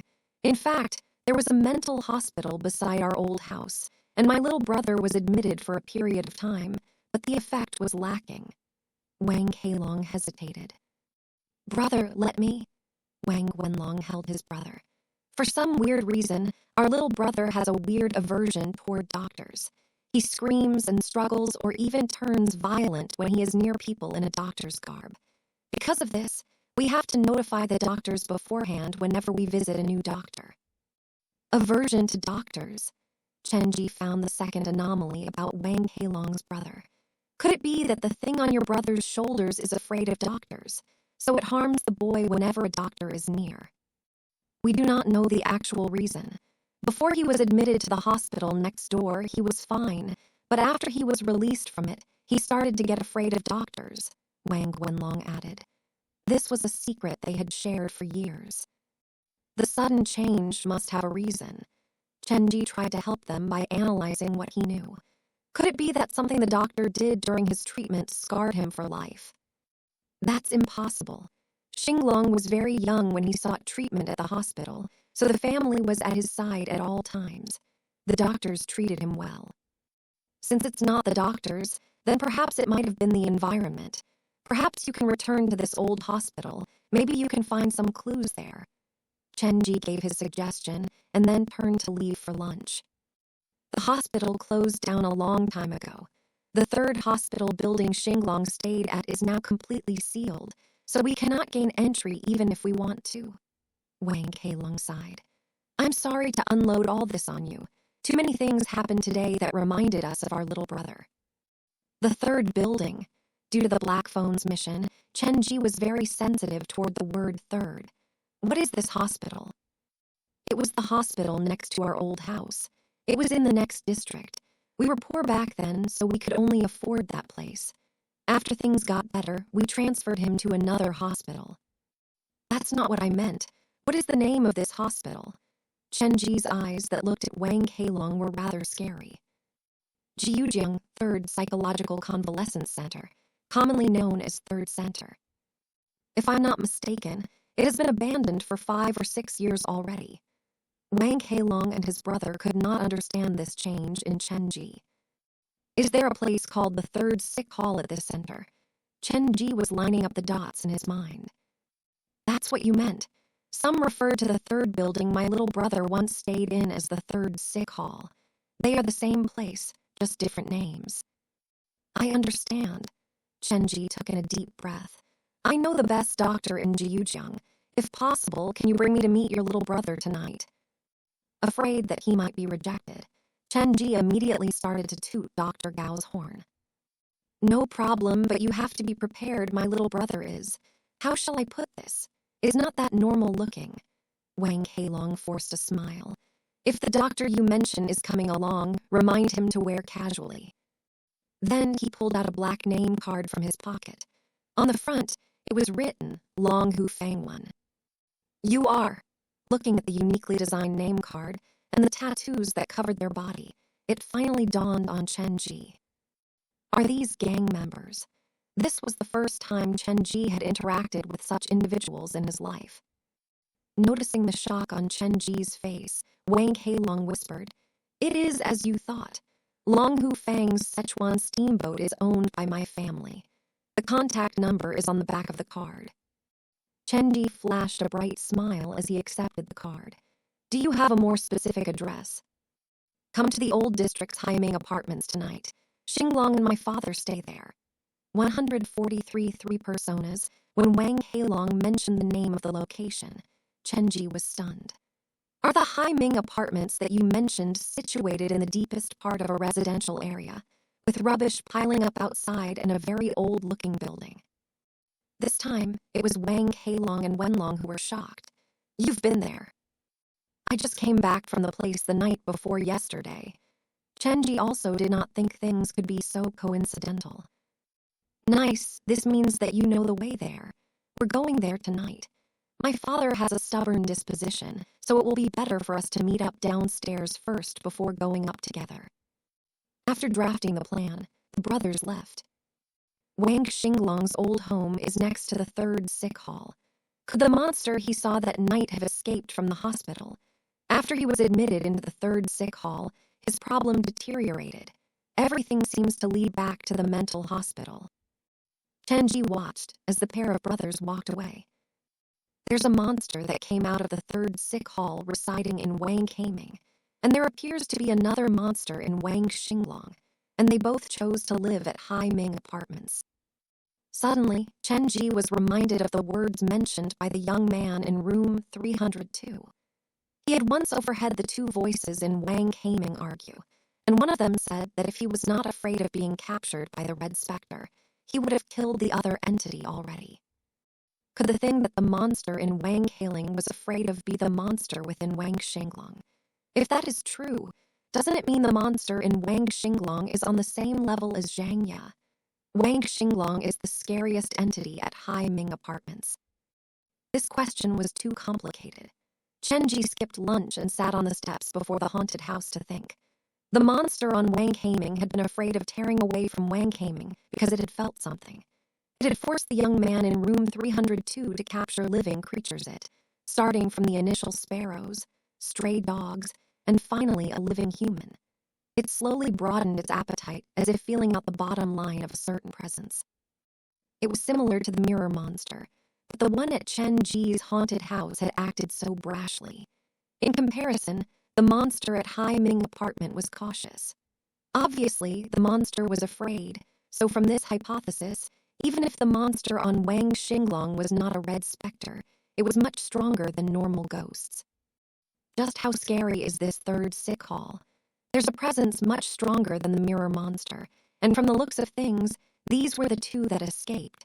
There are probably more monsters sealed in that place. Chen Ge rubbed his temples. A 3-star scenario is already like this. Just how scary will the 4-star school of the afterlife be? Standing up, Chen Ge gave Dr. Gao a call. He was unsure whether Dr. Gao was free or not, but if the doctor was too busy, he decided that he would go alone. The call was picked up after 2 rings, and Dr. Gao said, Chen Ge, how can I help you? It's nothing really. I'm just calling to ask about Men Nan. How is he doing? After a day of rest, he is getting better, but his condition is not that optimistic. In fact, I fear his situation is worse than I expected. Dr. Gao sounded severe on the phone. That shouldn't be. Chen Ge was confused. He had already helped Men Nan solve the issue in his heart. He had completed the mission given by the black phone, so his condition should have improved. Listen to me. After Men Nan woke up, I reinitiated another psychological diagnosis, and I happened upon a startling discovery. Dr. Gao paused, and it sounded like he was walking over to a more private area before continuing. There are 3 personas hiding in Men Nan's body. One is a growing persona, which is the normal Men Nan we see daily. Another persona he has adopted is his dead mother. This persona sees herself as Men Nan's mother. I suspect the appearance of this persona is a method of self-defense created by Men Nan's consciousness after witnessing his mother's murder at a young age. What about the third? The period of appearance for this third persona is very short, so we still don't have much information on him. The only thing that I can confirm is that he does exist. This persona is unique. He will not grow, staying stasis at the age when Men Nan was still a child. I cannot communicate with him, and he shows up only for a short period of time. However, whenever this persona takes control of the body, Men Nan's acumen for psychology doubles. Meaning Men Nan's talent is related to this third persona. Yes, I've not come across a more talented person. Dr. Gao had high praise for Men Nan. However, the need to preserve his talent means that the process of recovery will be very difficult. Normal medication will strengthen his normal persona and weaken the others. I'm afraid this will ruin his talent, so I'm discussing his case with other experts. Hopefully, we'll be able to come up with a treatment specifically designed for Men Nan. When he was cured, his talent would also disappear. It was unknown whether this was a good or bad thing for Men Nan. Since Dr. Gao sounded so busy on the phone, Chen Ge did not bring up Wang Xinglong. He did not want to bother the good doctor anymore. All right, hopefully Men Nan will have a speedy recovery. Goodbye. When he was about to hang up, Dr. Gao said, Wait, you must have called me for a reason.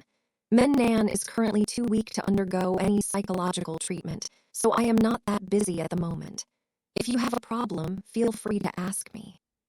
Since Dr. Gao had said so, Chen Ge did not hold back and told him everything he knew about Wang Xinglong. Dr. Gao was silent before saying, Okay, I will come with you tonight. After all, Men Nan's daily effects are still in Hai Ming apartments. I have been meaning to find time to go fetch him for him.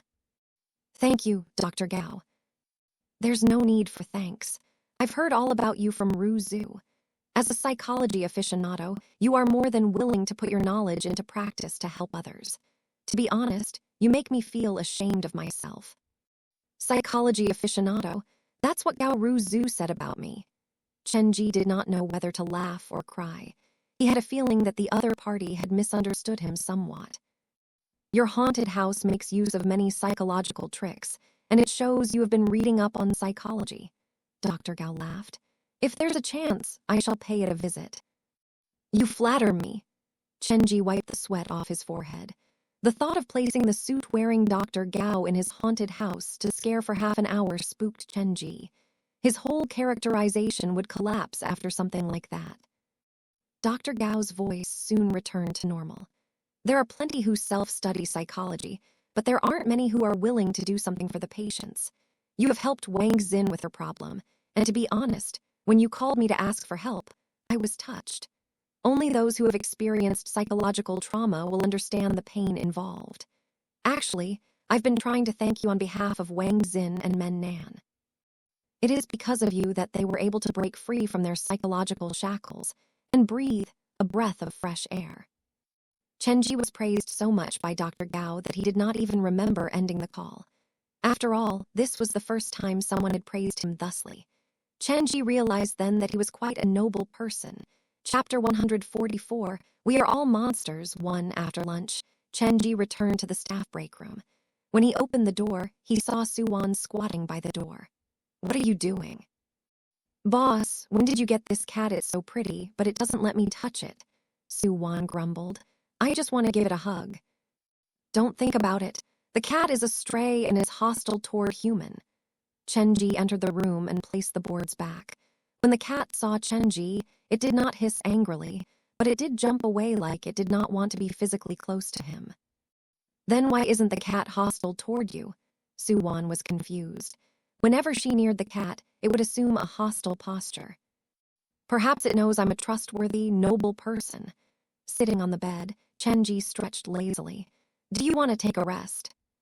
It's all right. You can take a short nap. I'll wake you at 1:15 p.m. Su Wan looked at the white cat with captivated eyes. By the way, what is its name? I've tried giving it many names, but it didn't like any of them.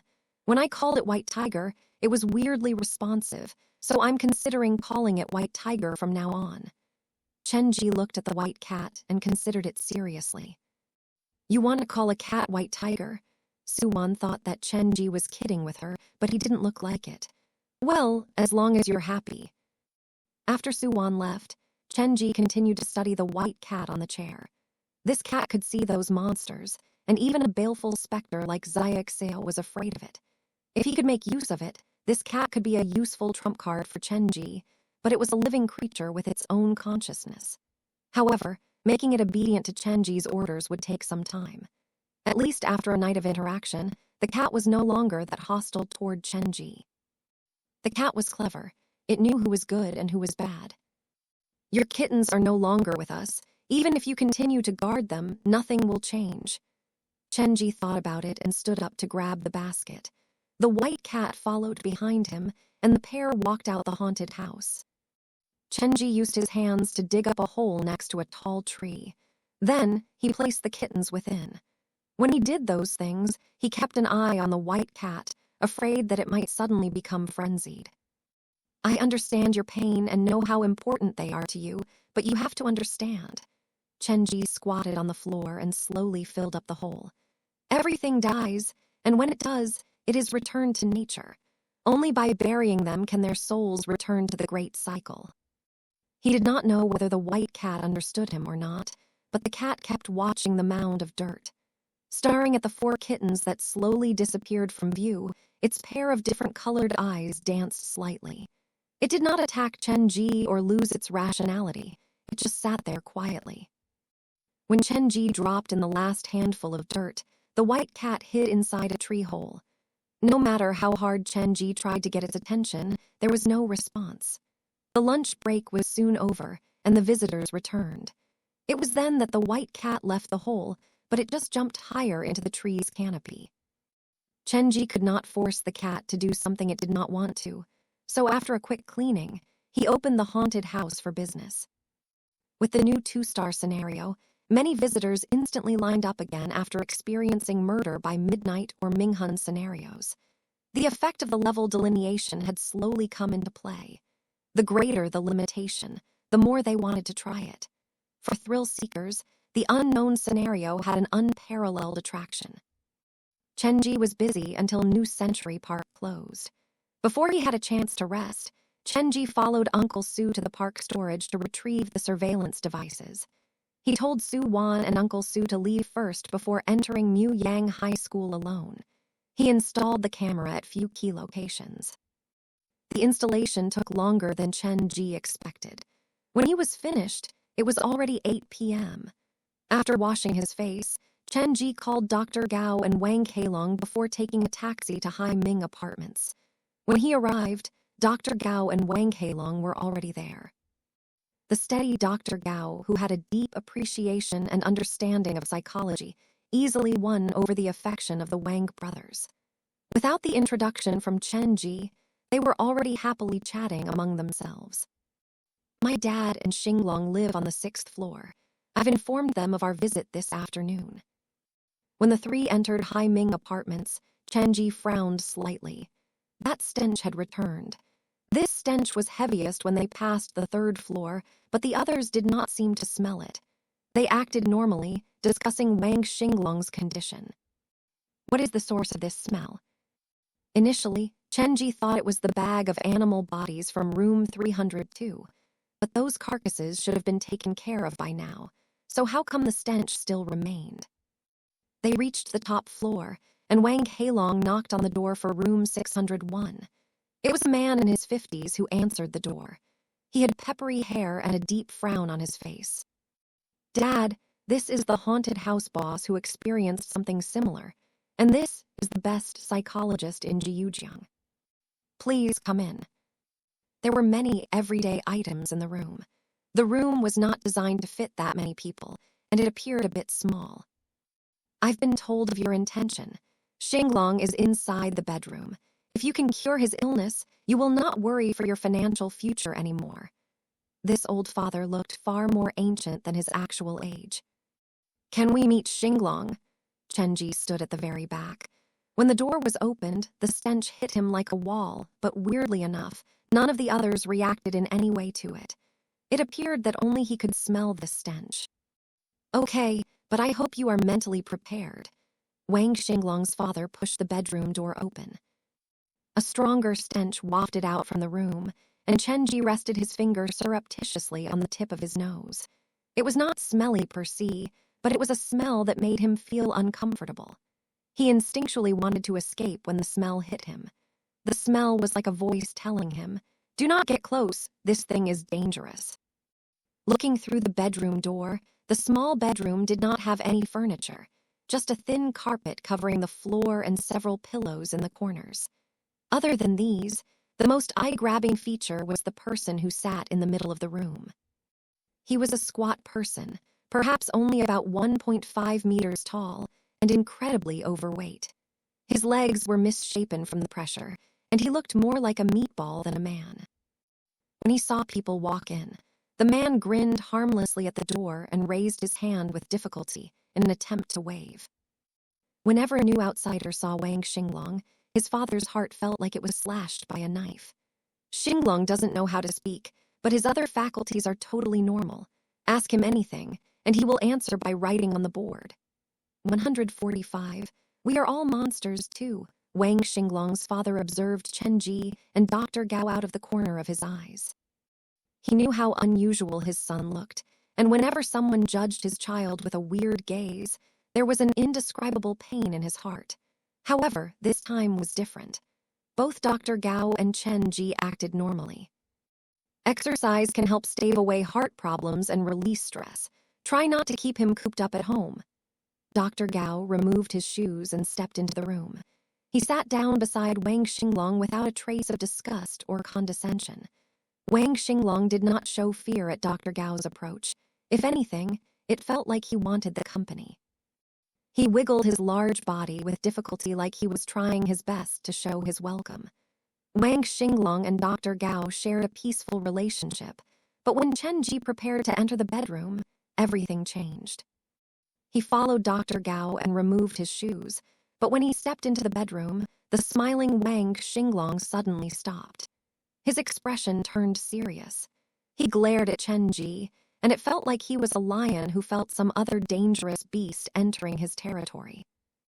Dr. Gao, who was sat beside Wang Xinglong, felt this most directly. He looked at Chen Ge with confusion. Chen Ge himself felt this. Wang Xinglong's reaction was abnormal to his eyes. What did the man sense on me? Is it the residual smell of the stray cat? Or can the monster on him sense the presence of Zhang Ye? Chen Ge stopped moving and took a seat further away from Wang Xinglong. Perhaps it's the sudden influx of strangers that has unsettled him. Dr. Gao tried to smooth over the situation and started chatting with Wang Xinglong. He was a professional. He did not bring up anything related to mental disease. It felt like he was merely chatting with a friend, and Wang Xinglong slowly relaxed, using the board to respond to Dr. Gao's occasional questions. Chen Ge did not say a word, and he focused fully on listening. Dr. Gao was tactful with his speech. It might have seemed like small talk, but unconsciously, he had drawn out many secrets from Wang Xinglong, including the darkest memory from his childhood and his daily habits, as well as his history with doctors. The conversation continued for 40 minutes, and the longer the conversation went on, the more Dr. Gao felt this was not a psychological patient. Wang Xinglong's mind was clear and bright. He was willing to communicate with others and showed desire to receive treatment. Listening to their conversation, Wang Xinglong's family was gratified. Despite his looks, they knew Wang Xinglong was a kind and harmless child. After the conversation ended, Dr. Gao exited the bedroom. He pulled Wang Xinglong's father to the side to ask, "The child acts very normally. It doesn't seem like he is tormented by psychological illness. I can't help but suspect he is hiding something from me." Mental patients, for the most parts, were like normal human beings. It was only when their illness acted up that they would commit actions that normal people would not understand. The child has never hurt anyone and has not done anything weird. Other than the refusal to speak and move, he is just like a normal person. Wang Xinglong's father fetched a glass of water for Dr. Gao.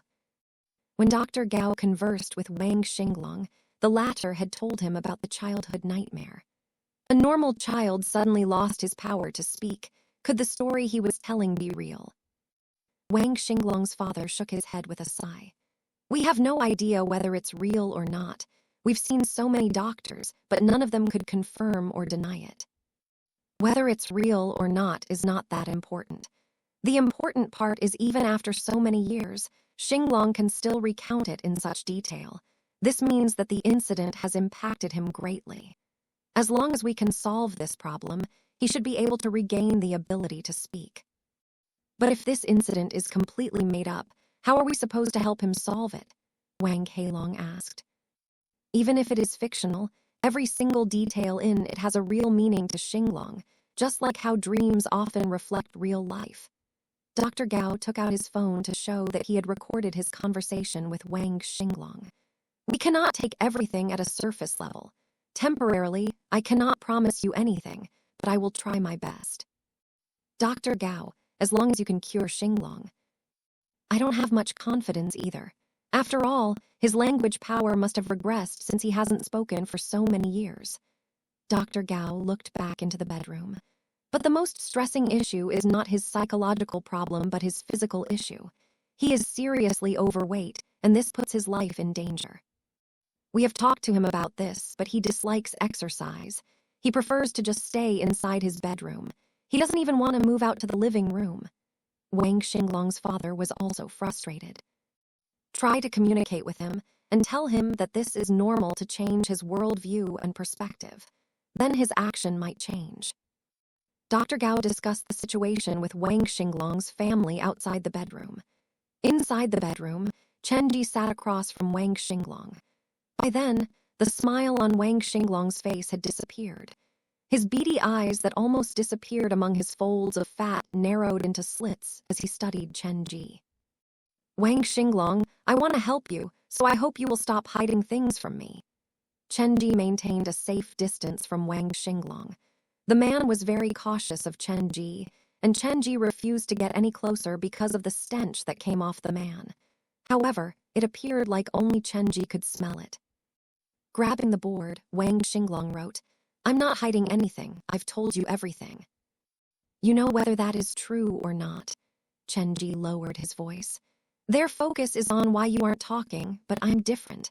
I'm more curious about the other memory that you most detest. What happened to you when you were inside the third sick hall? The mention of the third sick hall caused the flesh on Wang Xinglong's face to shake violently. His chubby hands clenched into fist, and his body shook unevenly. Your aversion to doctors occurred after you left the third sick hall, so what happened to you inside that hospital? Chen Ge held Wang Xinglong's fists. You are a normal person, but you are under the threat of something abnormal. Tell me the truth, I can help you. Wang Xinglong rejected Chen Ge's offer. He suddenly went berserk and shoved Chen Ge away with powerful force. Catching his breath, Wang Xinglong glared at Chen Ge. After a long time, he wrote this down on the board. We have both transformed into monsters. Instead of worrying about me, you'd better worry about yourself. 146 live stream time confirmed the smile on Wang Xinglong's face had long since disappeared. He rubbed the words off the board and pain flashed across his beady eyes. We have both transformed into monsters. Chen Ge knocked into the door, and pain radiated from his back. Hearing the commotion in the bedroom, Dr. Gao and Wang Xinglong's family ran in. Chen Ge, what happened? I accidentally slipped and knocked into the door. Chen Ge rubbed his back as he stood up. Is it serious? I have some ointment somewhere. Wang Xinglong's father did not doubt Chen Ge, and he turned back into the living room to go look for the ointment. However, Dr. Gao seemed to have noticed something. His eyes scanned the unruffled carpet but did not say anything. It's all right, not so serious. Dr. Gao helped Chen Ge up. They left the bedroom together. Things were not going as smooth as he had hoped. Wang Xinglong had hidden the biggest secret from everyone else. He seemed to be cooperative on the surface, but that was merely a ploy to distract everyone away from the real cause of his illness. But why would Wang Xinglong do that? He has his own difficulty. Chen Ge remembered the expression on Wang Xinglong's face when he wrote down that sentence. It was filled with helplessness and pain, but the key problem was that he did not seem to want to change. Chen Ge moved his shoulders and realized that Wang Xinglong was actually more powerful than most adults. He looks innocent but is actually very dangerous. Wang Xinglong did not want to tell the truth, and Chen Ge could not force him before his father and brothers. Even if he did decide on force, Chen Ge had no confidence that he could overpower Wang Xinglong. In the end, Chen Ge asked Dr. Gao if they could leave. He wanted to ask Dr. Gao to discover the secret Wang Xinglong was hiding. Wang Xinglong's father walked them to the door. When they were leaving each other with their contact information, through the open bedroom door, Chen Ge saw that the devastated Wang Xinglong had picked up the board again. He seemed to know that Chen Ge was watching him. He drew quickly and turned the board towards the open door. What was he drawing? A few small people was sitting inside the house. The smallest among them had a monster standing on his shoulders. The monster had its back bent as it surveyed its surroundings, like it was prepared to jump onto other people. Is he trying to give me a hint? Chen Ge memorized the drawing and left the apartment with Dr. Gao. When they left, they went down to room 304 to grab Men Nan's stuff. Chen Ge closed the door, and after making sure the Wang brothers didn't follow them, he opened his lips to ask, "Dr. Gao, do you think Wang Xinglong has a big problem?" He is indeed a bit not normal. Dr. Gao placed Men Nan's sheets and pillows in the middle of his quilt and rolled them up. According to Wang Xinglong's father, his condition should be very serious, but from my initial diagnosis, the man is fine. He has an open, clear, and logical mind. However, this contrasted greatly with the blank smile on the man's face. A normal person would have the ability to control the expression on his face. I am sure he is hiding something from me. This patient is very smart and is an expert at hiding his feelings, but he is being too obvious about it. Chen Ge was surprised Dr. Gao had spotted it as well. After all, you're the professional. But since you have noticed that, why didn't you tell his father? Wouldn't that help with the treatment?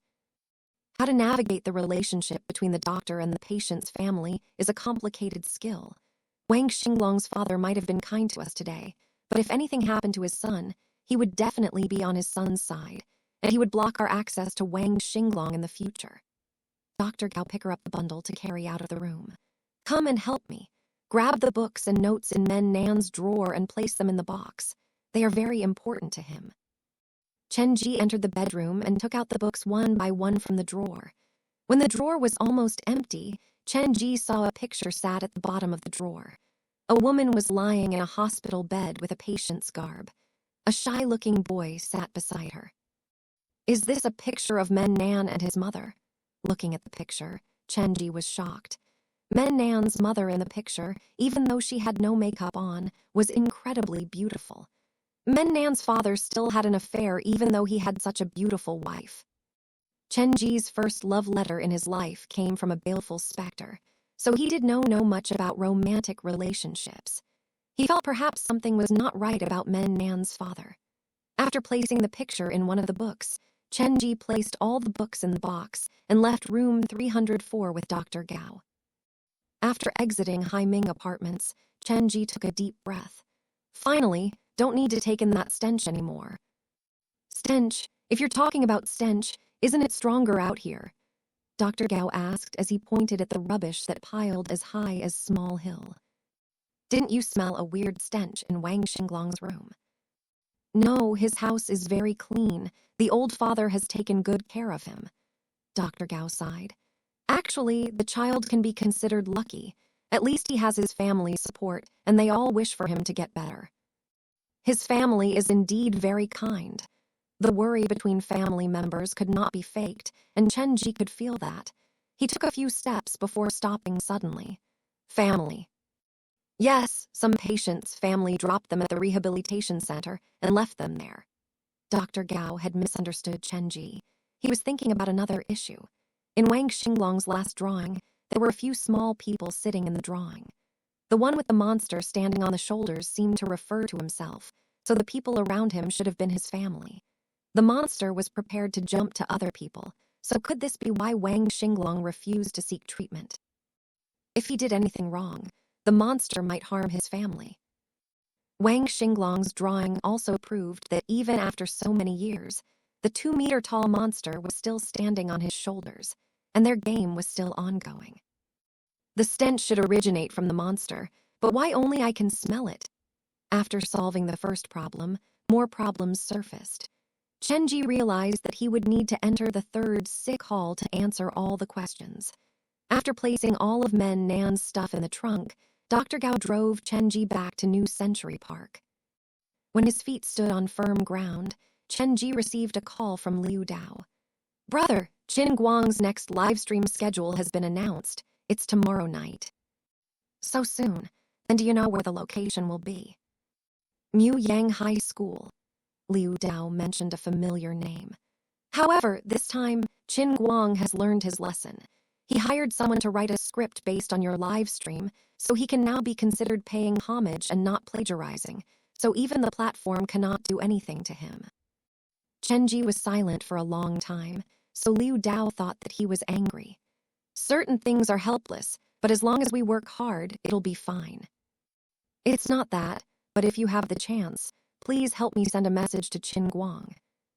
"What message?" Chen Ge looked at the haunted house in the dark. "Tell him to stop following me. If he does not, I have no guarantee what will happen to him." Chapter 147, The Approval of the White Cat. Are you serious? That sounds like a threat. Liu Dao did not think that Chen Ge was kidding. He did not know Chen Ge that well, but he did know that the man was a bit different from normal. "No, it's sincere advice. Just tell him what I said." Chen Ge's voice was calm. He was already praising himself for how kind-hearted he was. "At the end of the day, we are merely competitors. Even though he is rather shameless, I do not want to see him walk toward his death. Furthermore, his live stream involves such a large crew. They are innocent lives, so he should think about them." Competitor, death, innocent lives. Are we talking about the same topic? Liu Dao felt like one of them was drunk. To tell Qin Guang that if he continued to copy Chen Ge, he would die. How was he going to say that? "Chen Ge, I know you are angry, but please calm down. We can use our content to surpass him. There is no need to rely on threats. If anything, this might make them sue us." Liu Dao tried to advise him. After all, the contract had been signed, and their first official cooperation began tomorrow, so he did not want Chen Ge to do anything stupid at such a crucial moment. "You will not understand even if I explain it to you." Chen Ge walked to his haunted house. "If there's nothing else, I'll see you tomorrow afternoon. Remember to come early. There are many details we wish to discuss with you." "You got it." After hanging up, Chen Ge was feeling low. He did not think that the live stream was that important. Be it Qin Guang or the popularity, those were added bonuses. He only cared about one thing, which was to survive and find the clues left behind by his parents. Chen Ge glanced toward the canopy of the tree next to the haunted house, but the white cat was nowhere to be seen.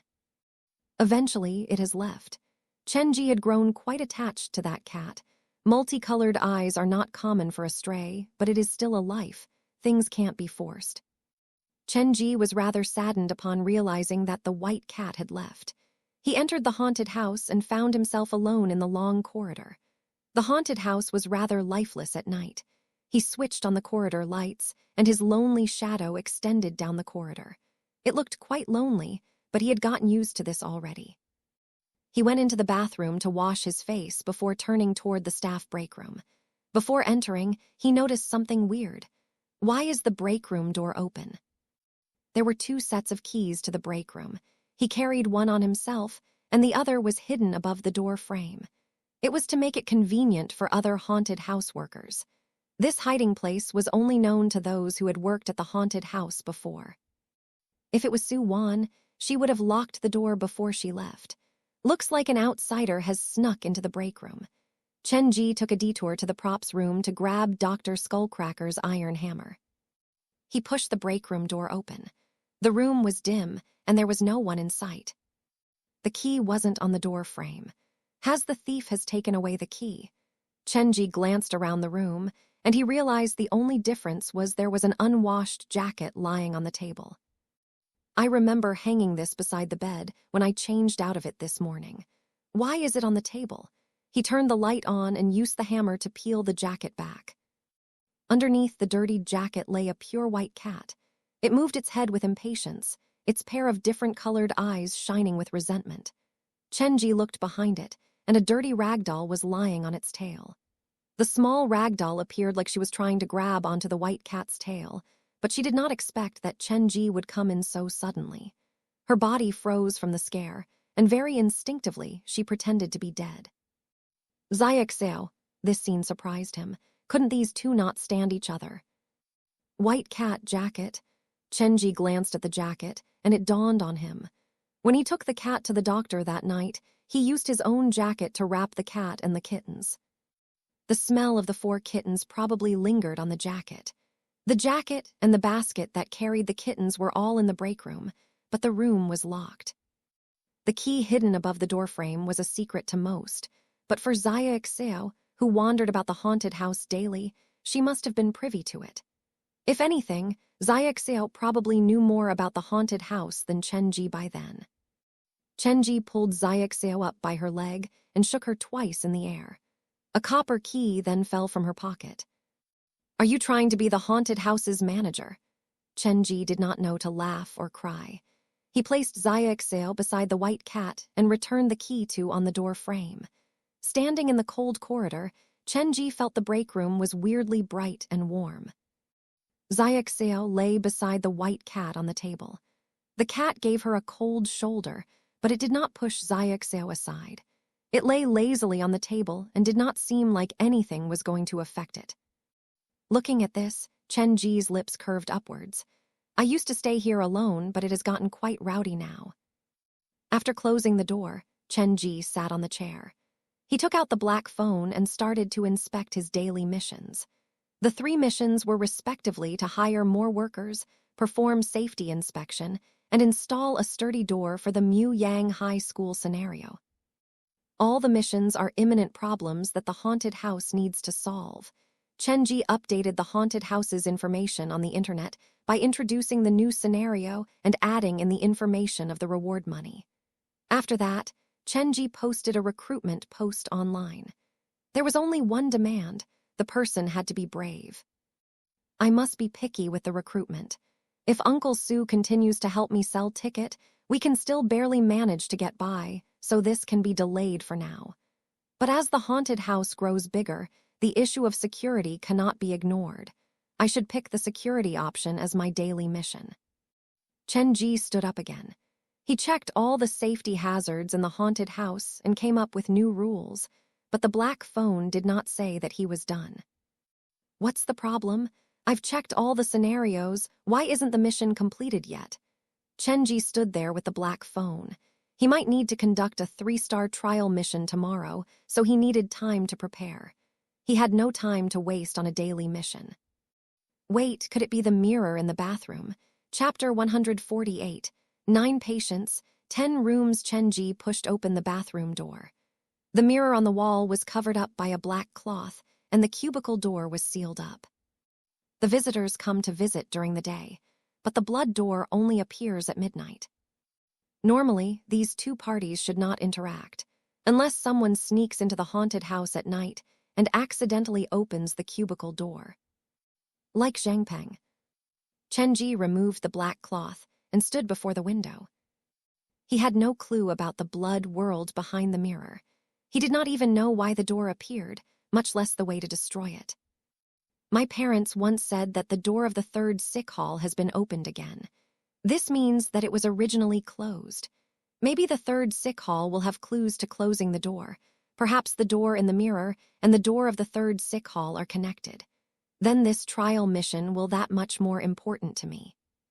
Chen Ge waited until midnight, and as the second hand passed 12, the blood door in the mirror appeared on time. In just that 1 minute, various weird noises came from behind the cubicle. Compared to before, it felt like more things had gathered around the door. Perhaps when I return from the third sick hall, this door will be permanently closed. Pub future ads.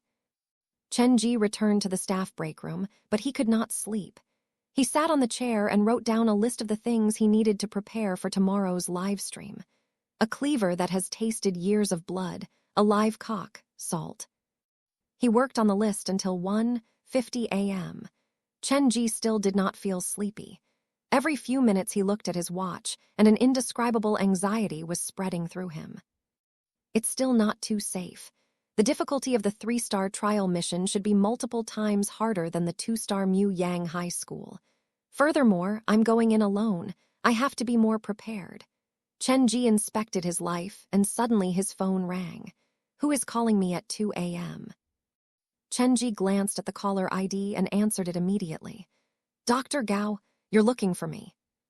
I'm so sorry to disturb you so late at night, Dr. Gao said politely, before cutting straight to the point. I've managed to get Wang Xinglong's medical history from his father, and when I cross-referenced it with our own patient's history, I discovered something weird. What is it? Chen Ge sat up straighter. For Dr. Gao to call him so late at night, it had to be very serious. This Wang Xinglong is more dangerous than he appears. In fact, when he was very small, he was involved in a murder. A murder? Chen Ge could not believe that the chubby kid could have been involved in something so sinister. Listen to me, this case is complicated. There was the sound of typing from the other end of the phone. Wang Xinglong received his first treatment when he was 6, and the hospital he received the treatment at was called Jiujiang 3rd Psychological Convalescence Center. It was a private center. It was far from the city and has been closed 5 or 6 years ago. I've heard Wang Heilong mention this hospital before. At the time, they were poor, and the place was close to their old home, so they admitted Wang Xinglong there. But how is that related to the murder?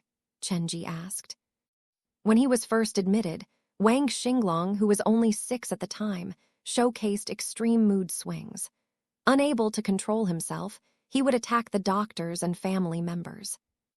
No matter how unruly the 6-year-old was, he couldn't harm an adult, right? Pub future ads. That was what I thought, but the files showed that in one of his crazed moments, he bit off the finger of a fellow patient who shared the same room. I have the picture. Dr. Gao sent over the picture. The gruesome parts were not even censored. Chen Ge glanced at the file. It was a patient's file. The diagnosis on Wang Xinglong was he was extremely dangerous, and the suggested treatment was quarantine and isolation. But that was only the beginning. To ensure the safety of other patients, the doctors quarantined the 6-year-old Wang Xinglong into the 3rd sealed building, and things only got worse from there. Dr. Gao clicked on the screen. He selected the few pages that would not violate the patient's privacy and sent them to Chen Ge. In the 2nd month after Wang Xinglong was moved into the quarantine hall, there was a harrowing murder. A nurse on duty was murdered, and after the police investigation, they confirmed that the murderer wasn't a single person. It felt like all of the patients of the 3rd hall had cooperated to commit this murder. The patients collaborated to kill a nurse. Dr. Gao was revealing information about the 3rd sick hall, and this was all inside information, so Chen Ge paid full attention. Dr. Gao, can you tell me about this case in more detail? That's all I have. I'm a doctor, not the police. Then, can you find more information on the other patients in the 3rd sick hall? Chen Ge wanted to know everything about the 3rd sick hall. Why would you want to know about that? Just curious. Don't worry, I will not leak the information to anyone else. Chen Ge made a few more promises before Dr. Gao finally agreed. There were 10 sick bays inside the 3rd sick hall, and there were 9 patients. All of them were diagnosed to be extremely dangerous, so they were quarantined for specific treatment. The patient in room 1 was Wang Xinglong, diagnosed as suffering from happy puppet syndrome or the Angelman syndrome. The symptoms include constant smiles, spasms, loss of speech, and mental retardation. He was the youngest at the 3rd sick hall and deemed the least dangerous. The patient in room 2 was a woman, but the name is blacked out. There is no picture, and there was only an old patients list. She suffered from heavy depression caused by Dorian Gray syndrome. Her symptoms include overobsession with her personal image and over-reliance on makeup. She had undergone plenty of plastic surgery and was averse to the natural aging process. In fact, many female celebrities suffer from this. The third patient's room was supposedly empty, and I can't tell whether it housed a patient or not. Chen Ge was suddenly reminded of the note left by his parents. It had specifically pointed out the third room in the third sick hall. Having no records does not mean that it didn't have a patient. You have a point, but the patient's room was arranged according to their danger level, so even if the room was occupied, the patient was not that dangerous. Perhaps this was an error by the hospital. Dr. Gao paused to take a sip of his water before continuing.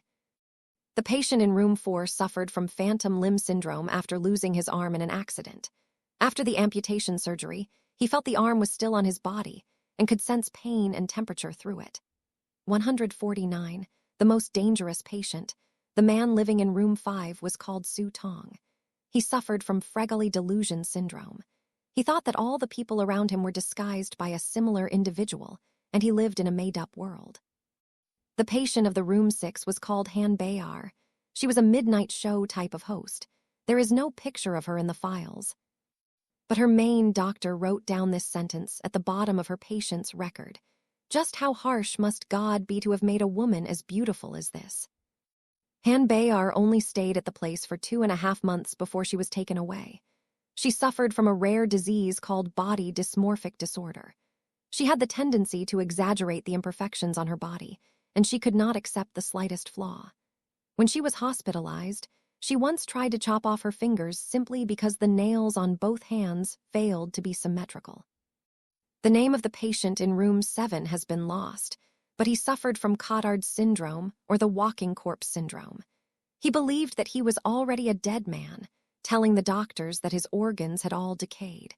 He announced to whoever would listen that he had seen the real world and that the reality we are living in isn't real at all. Room 8 had a reinforced steel door, and the patient inside was called Chen Ge. This patient was once the doctor of the third sick hall. It was believed that his mind snapped after dealing with too many tortured souls. He was diagnosed with hemanglecht when he was 30. This type of patient fails to be aware of items to one side of space. When asked to draw the picture of a man, he would miss out the half of the arms and legs. When asked, he said this was the real perfect form. Technically, this disease was not serious, but Chen Ge was a perfectionist, so when he saw patients with a full set of limbs, he could not control himself from wanting to fix it. The patient in room 9 was called Wu Fei. There was not a clear diagnosis on this patient, even when the hospital closed down. Some of the doctors thought that he suffered from Asperger, because he had exceptional memory and superhuman intelligence. Normally, he would not converse with others. Perhaps he thought that everyone around him, including his doctor, was too much of a dummy to communicate with. During treatment, he confessed to have done many crazy things, and some of them had involved the police. But after investigation, most of them were faked, and for the real cases, the real murderer had been caught and sentenced. They had nothing to do with Wu Fei. Wu Fei had not hurt anyone when he was hospitalized, but the hospital still decided to lock him in room 9. This was something the hospital and the police decided on after much discussion. According to how the hospital kept their patients, the patient in room 10 should have been the most dangerous, but the patient is not named. I've looked through all the patient's records, and the space for name was only filled with a 10. The doctors never mentioned him by name, and they often referred to him as the devil. This patient suffered from Leschnyhan syndrome or juvenile gout. When he acted up, he would use all sorts of equipment available to ruin his own face. His perception of reality was different from normal, and he had a highly destructive tendency. Patient 10 spent most of his time tied to the bed. When he was out, he would be chained to the wheelchair with people looking after him. Actually, those with Leschnyhan syndrome rarely live beyond the age of 20, so this patient 10 is probably dead now.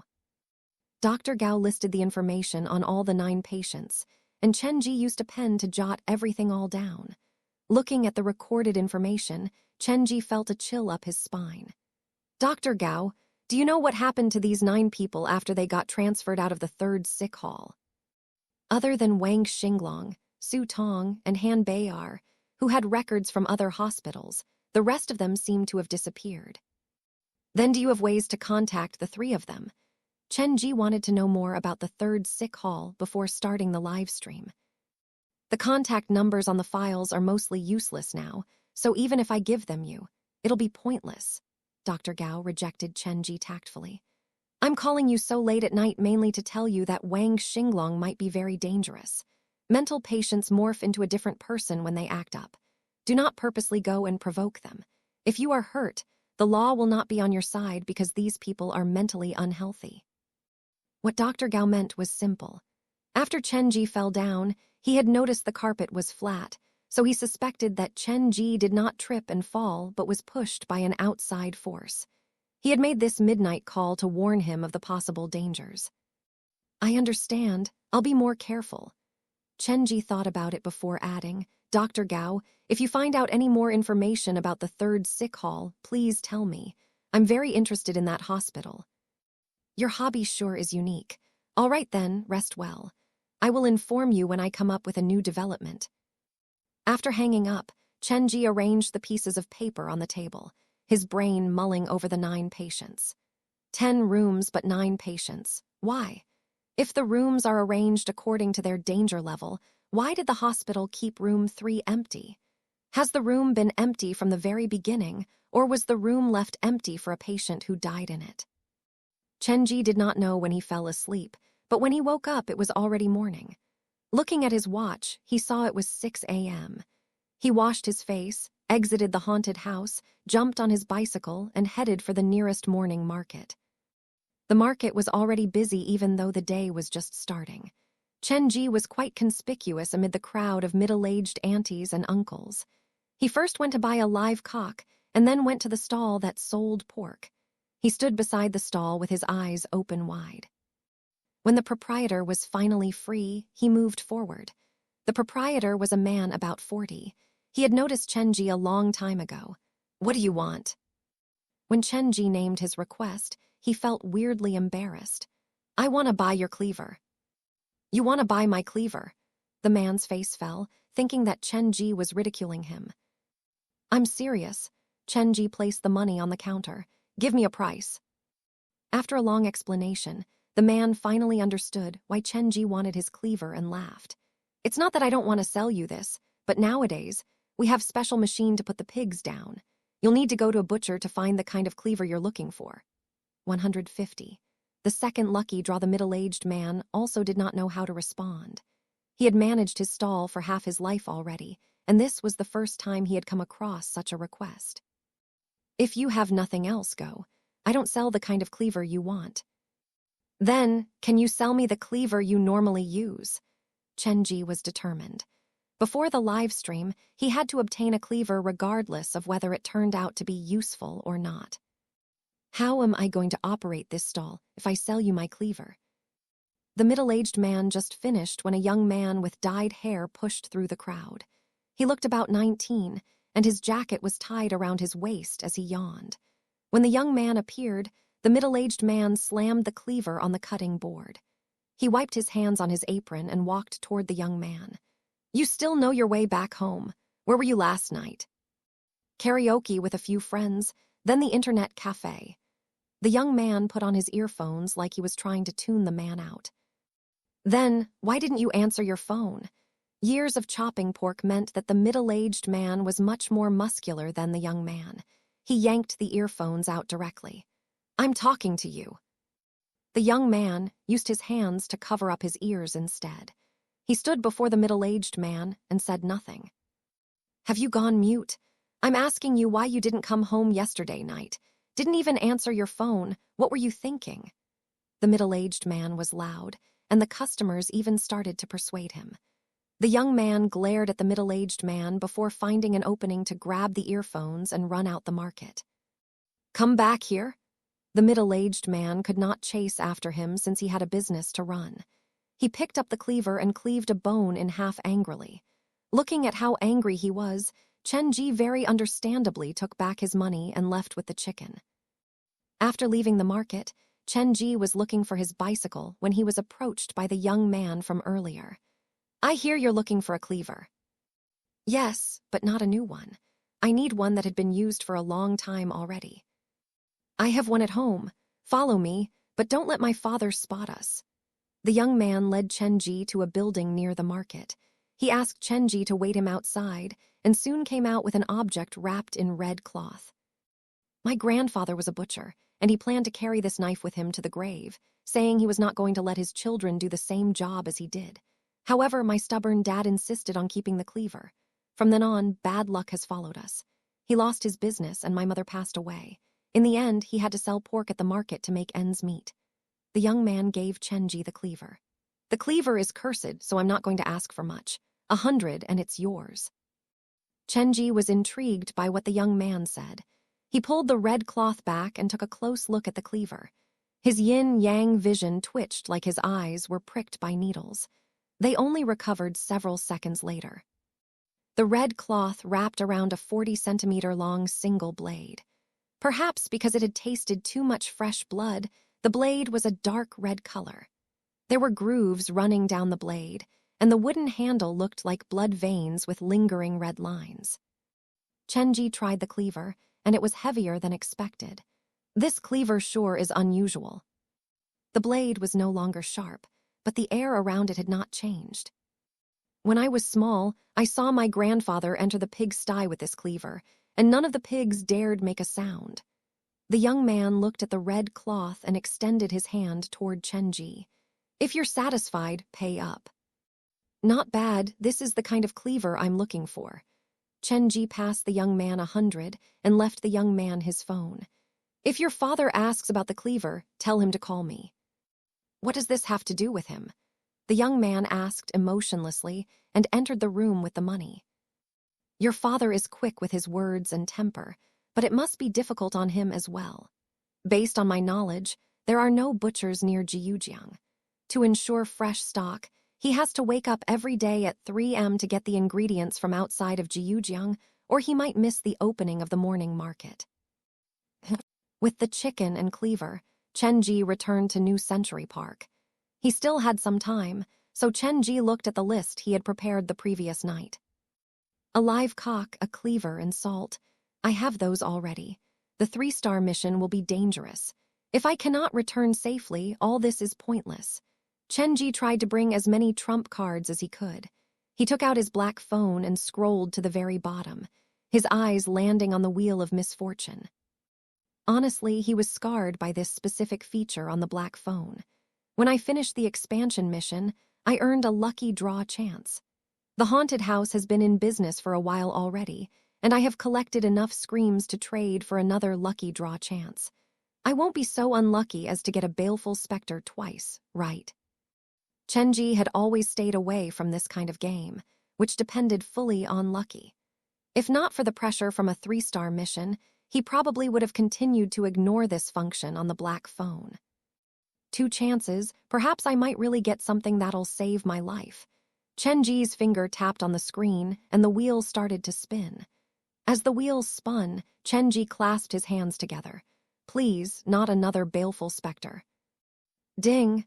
The needle finally stopped. "Congratulations for winning a unique item, the White Valentine's candy. 7% chance of this appearing when Zhang Ye's affection level has reached crazy about you. Sincerity, purity, clarity, romance. When you receive this present, your relationship will advance to the next level. White Valentine's candy. The sweet taste dances on your tongue. When you finish the candy, Zhang Ye will appear. You have received the present Zhang Ye was unable to gift when she was still alive. Zhang Ye's affection toward you has increased slightly." Chen Ge had a bad feeling in his heart. He sat on the steps. "I've received the present Zhang Ye was unable to gift when she was still alive. Goodness, this sounds so weird." A draft blew against Chen Ge's neck, and he turned back to see a candy package was sitting behind him. The design of the bag was similar to the one Chen Ge had found in the dance studio at Western Jiujiang's private academy. He opened it, and there was one piece of white candy inside. Weirdly enough, the candy had the face of a crying girl on it. This face looks like one of Zhang Ye's roommates. Don't tell me she has made one of her roommates into candy. Putting the candy back into the bag, Chen Ge felt like he needed to evaluate his situation. Even though I didn't get a baleful specter, it is still related to one. Is it because I'm close to the haunted house that I keep getting this weird stuff? He patted the dust on his body as he stood up. He washed his face, placed the chicken in the room, and then left New Century Park on the bicycle. According to the introduction on the black phone, there are many kinds of rewards I can get from the lucky draw. In terms of probability, it's about time I get something good. Chen Ge stood before the rising sun and tapped on the screen. The wheel turned rapidly and stopped after a few seconds. What is it? The sun fell on Chen Ge, gilding him. Congratulations for winning a rare item, the crying tape, 3% chance of winning. When he played the tape for the first time, he realized that something was wrong. The empty tape was filled with white noise that could not be erased. He tried every method to remove the white noise, and he heard the sound he made before he died. Lucky specters favored. You have won another rare baleful specter. Note: after winning 5 baleful specters, the title of specters favored will be upgraded. Chen Ge sat on the roadside with a cigarette dangling on his lips. Looking at New Century Park, which was 3,000 meters away, he sighed. I shouldn't have wasted my energy to come so far.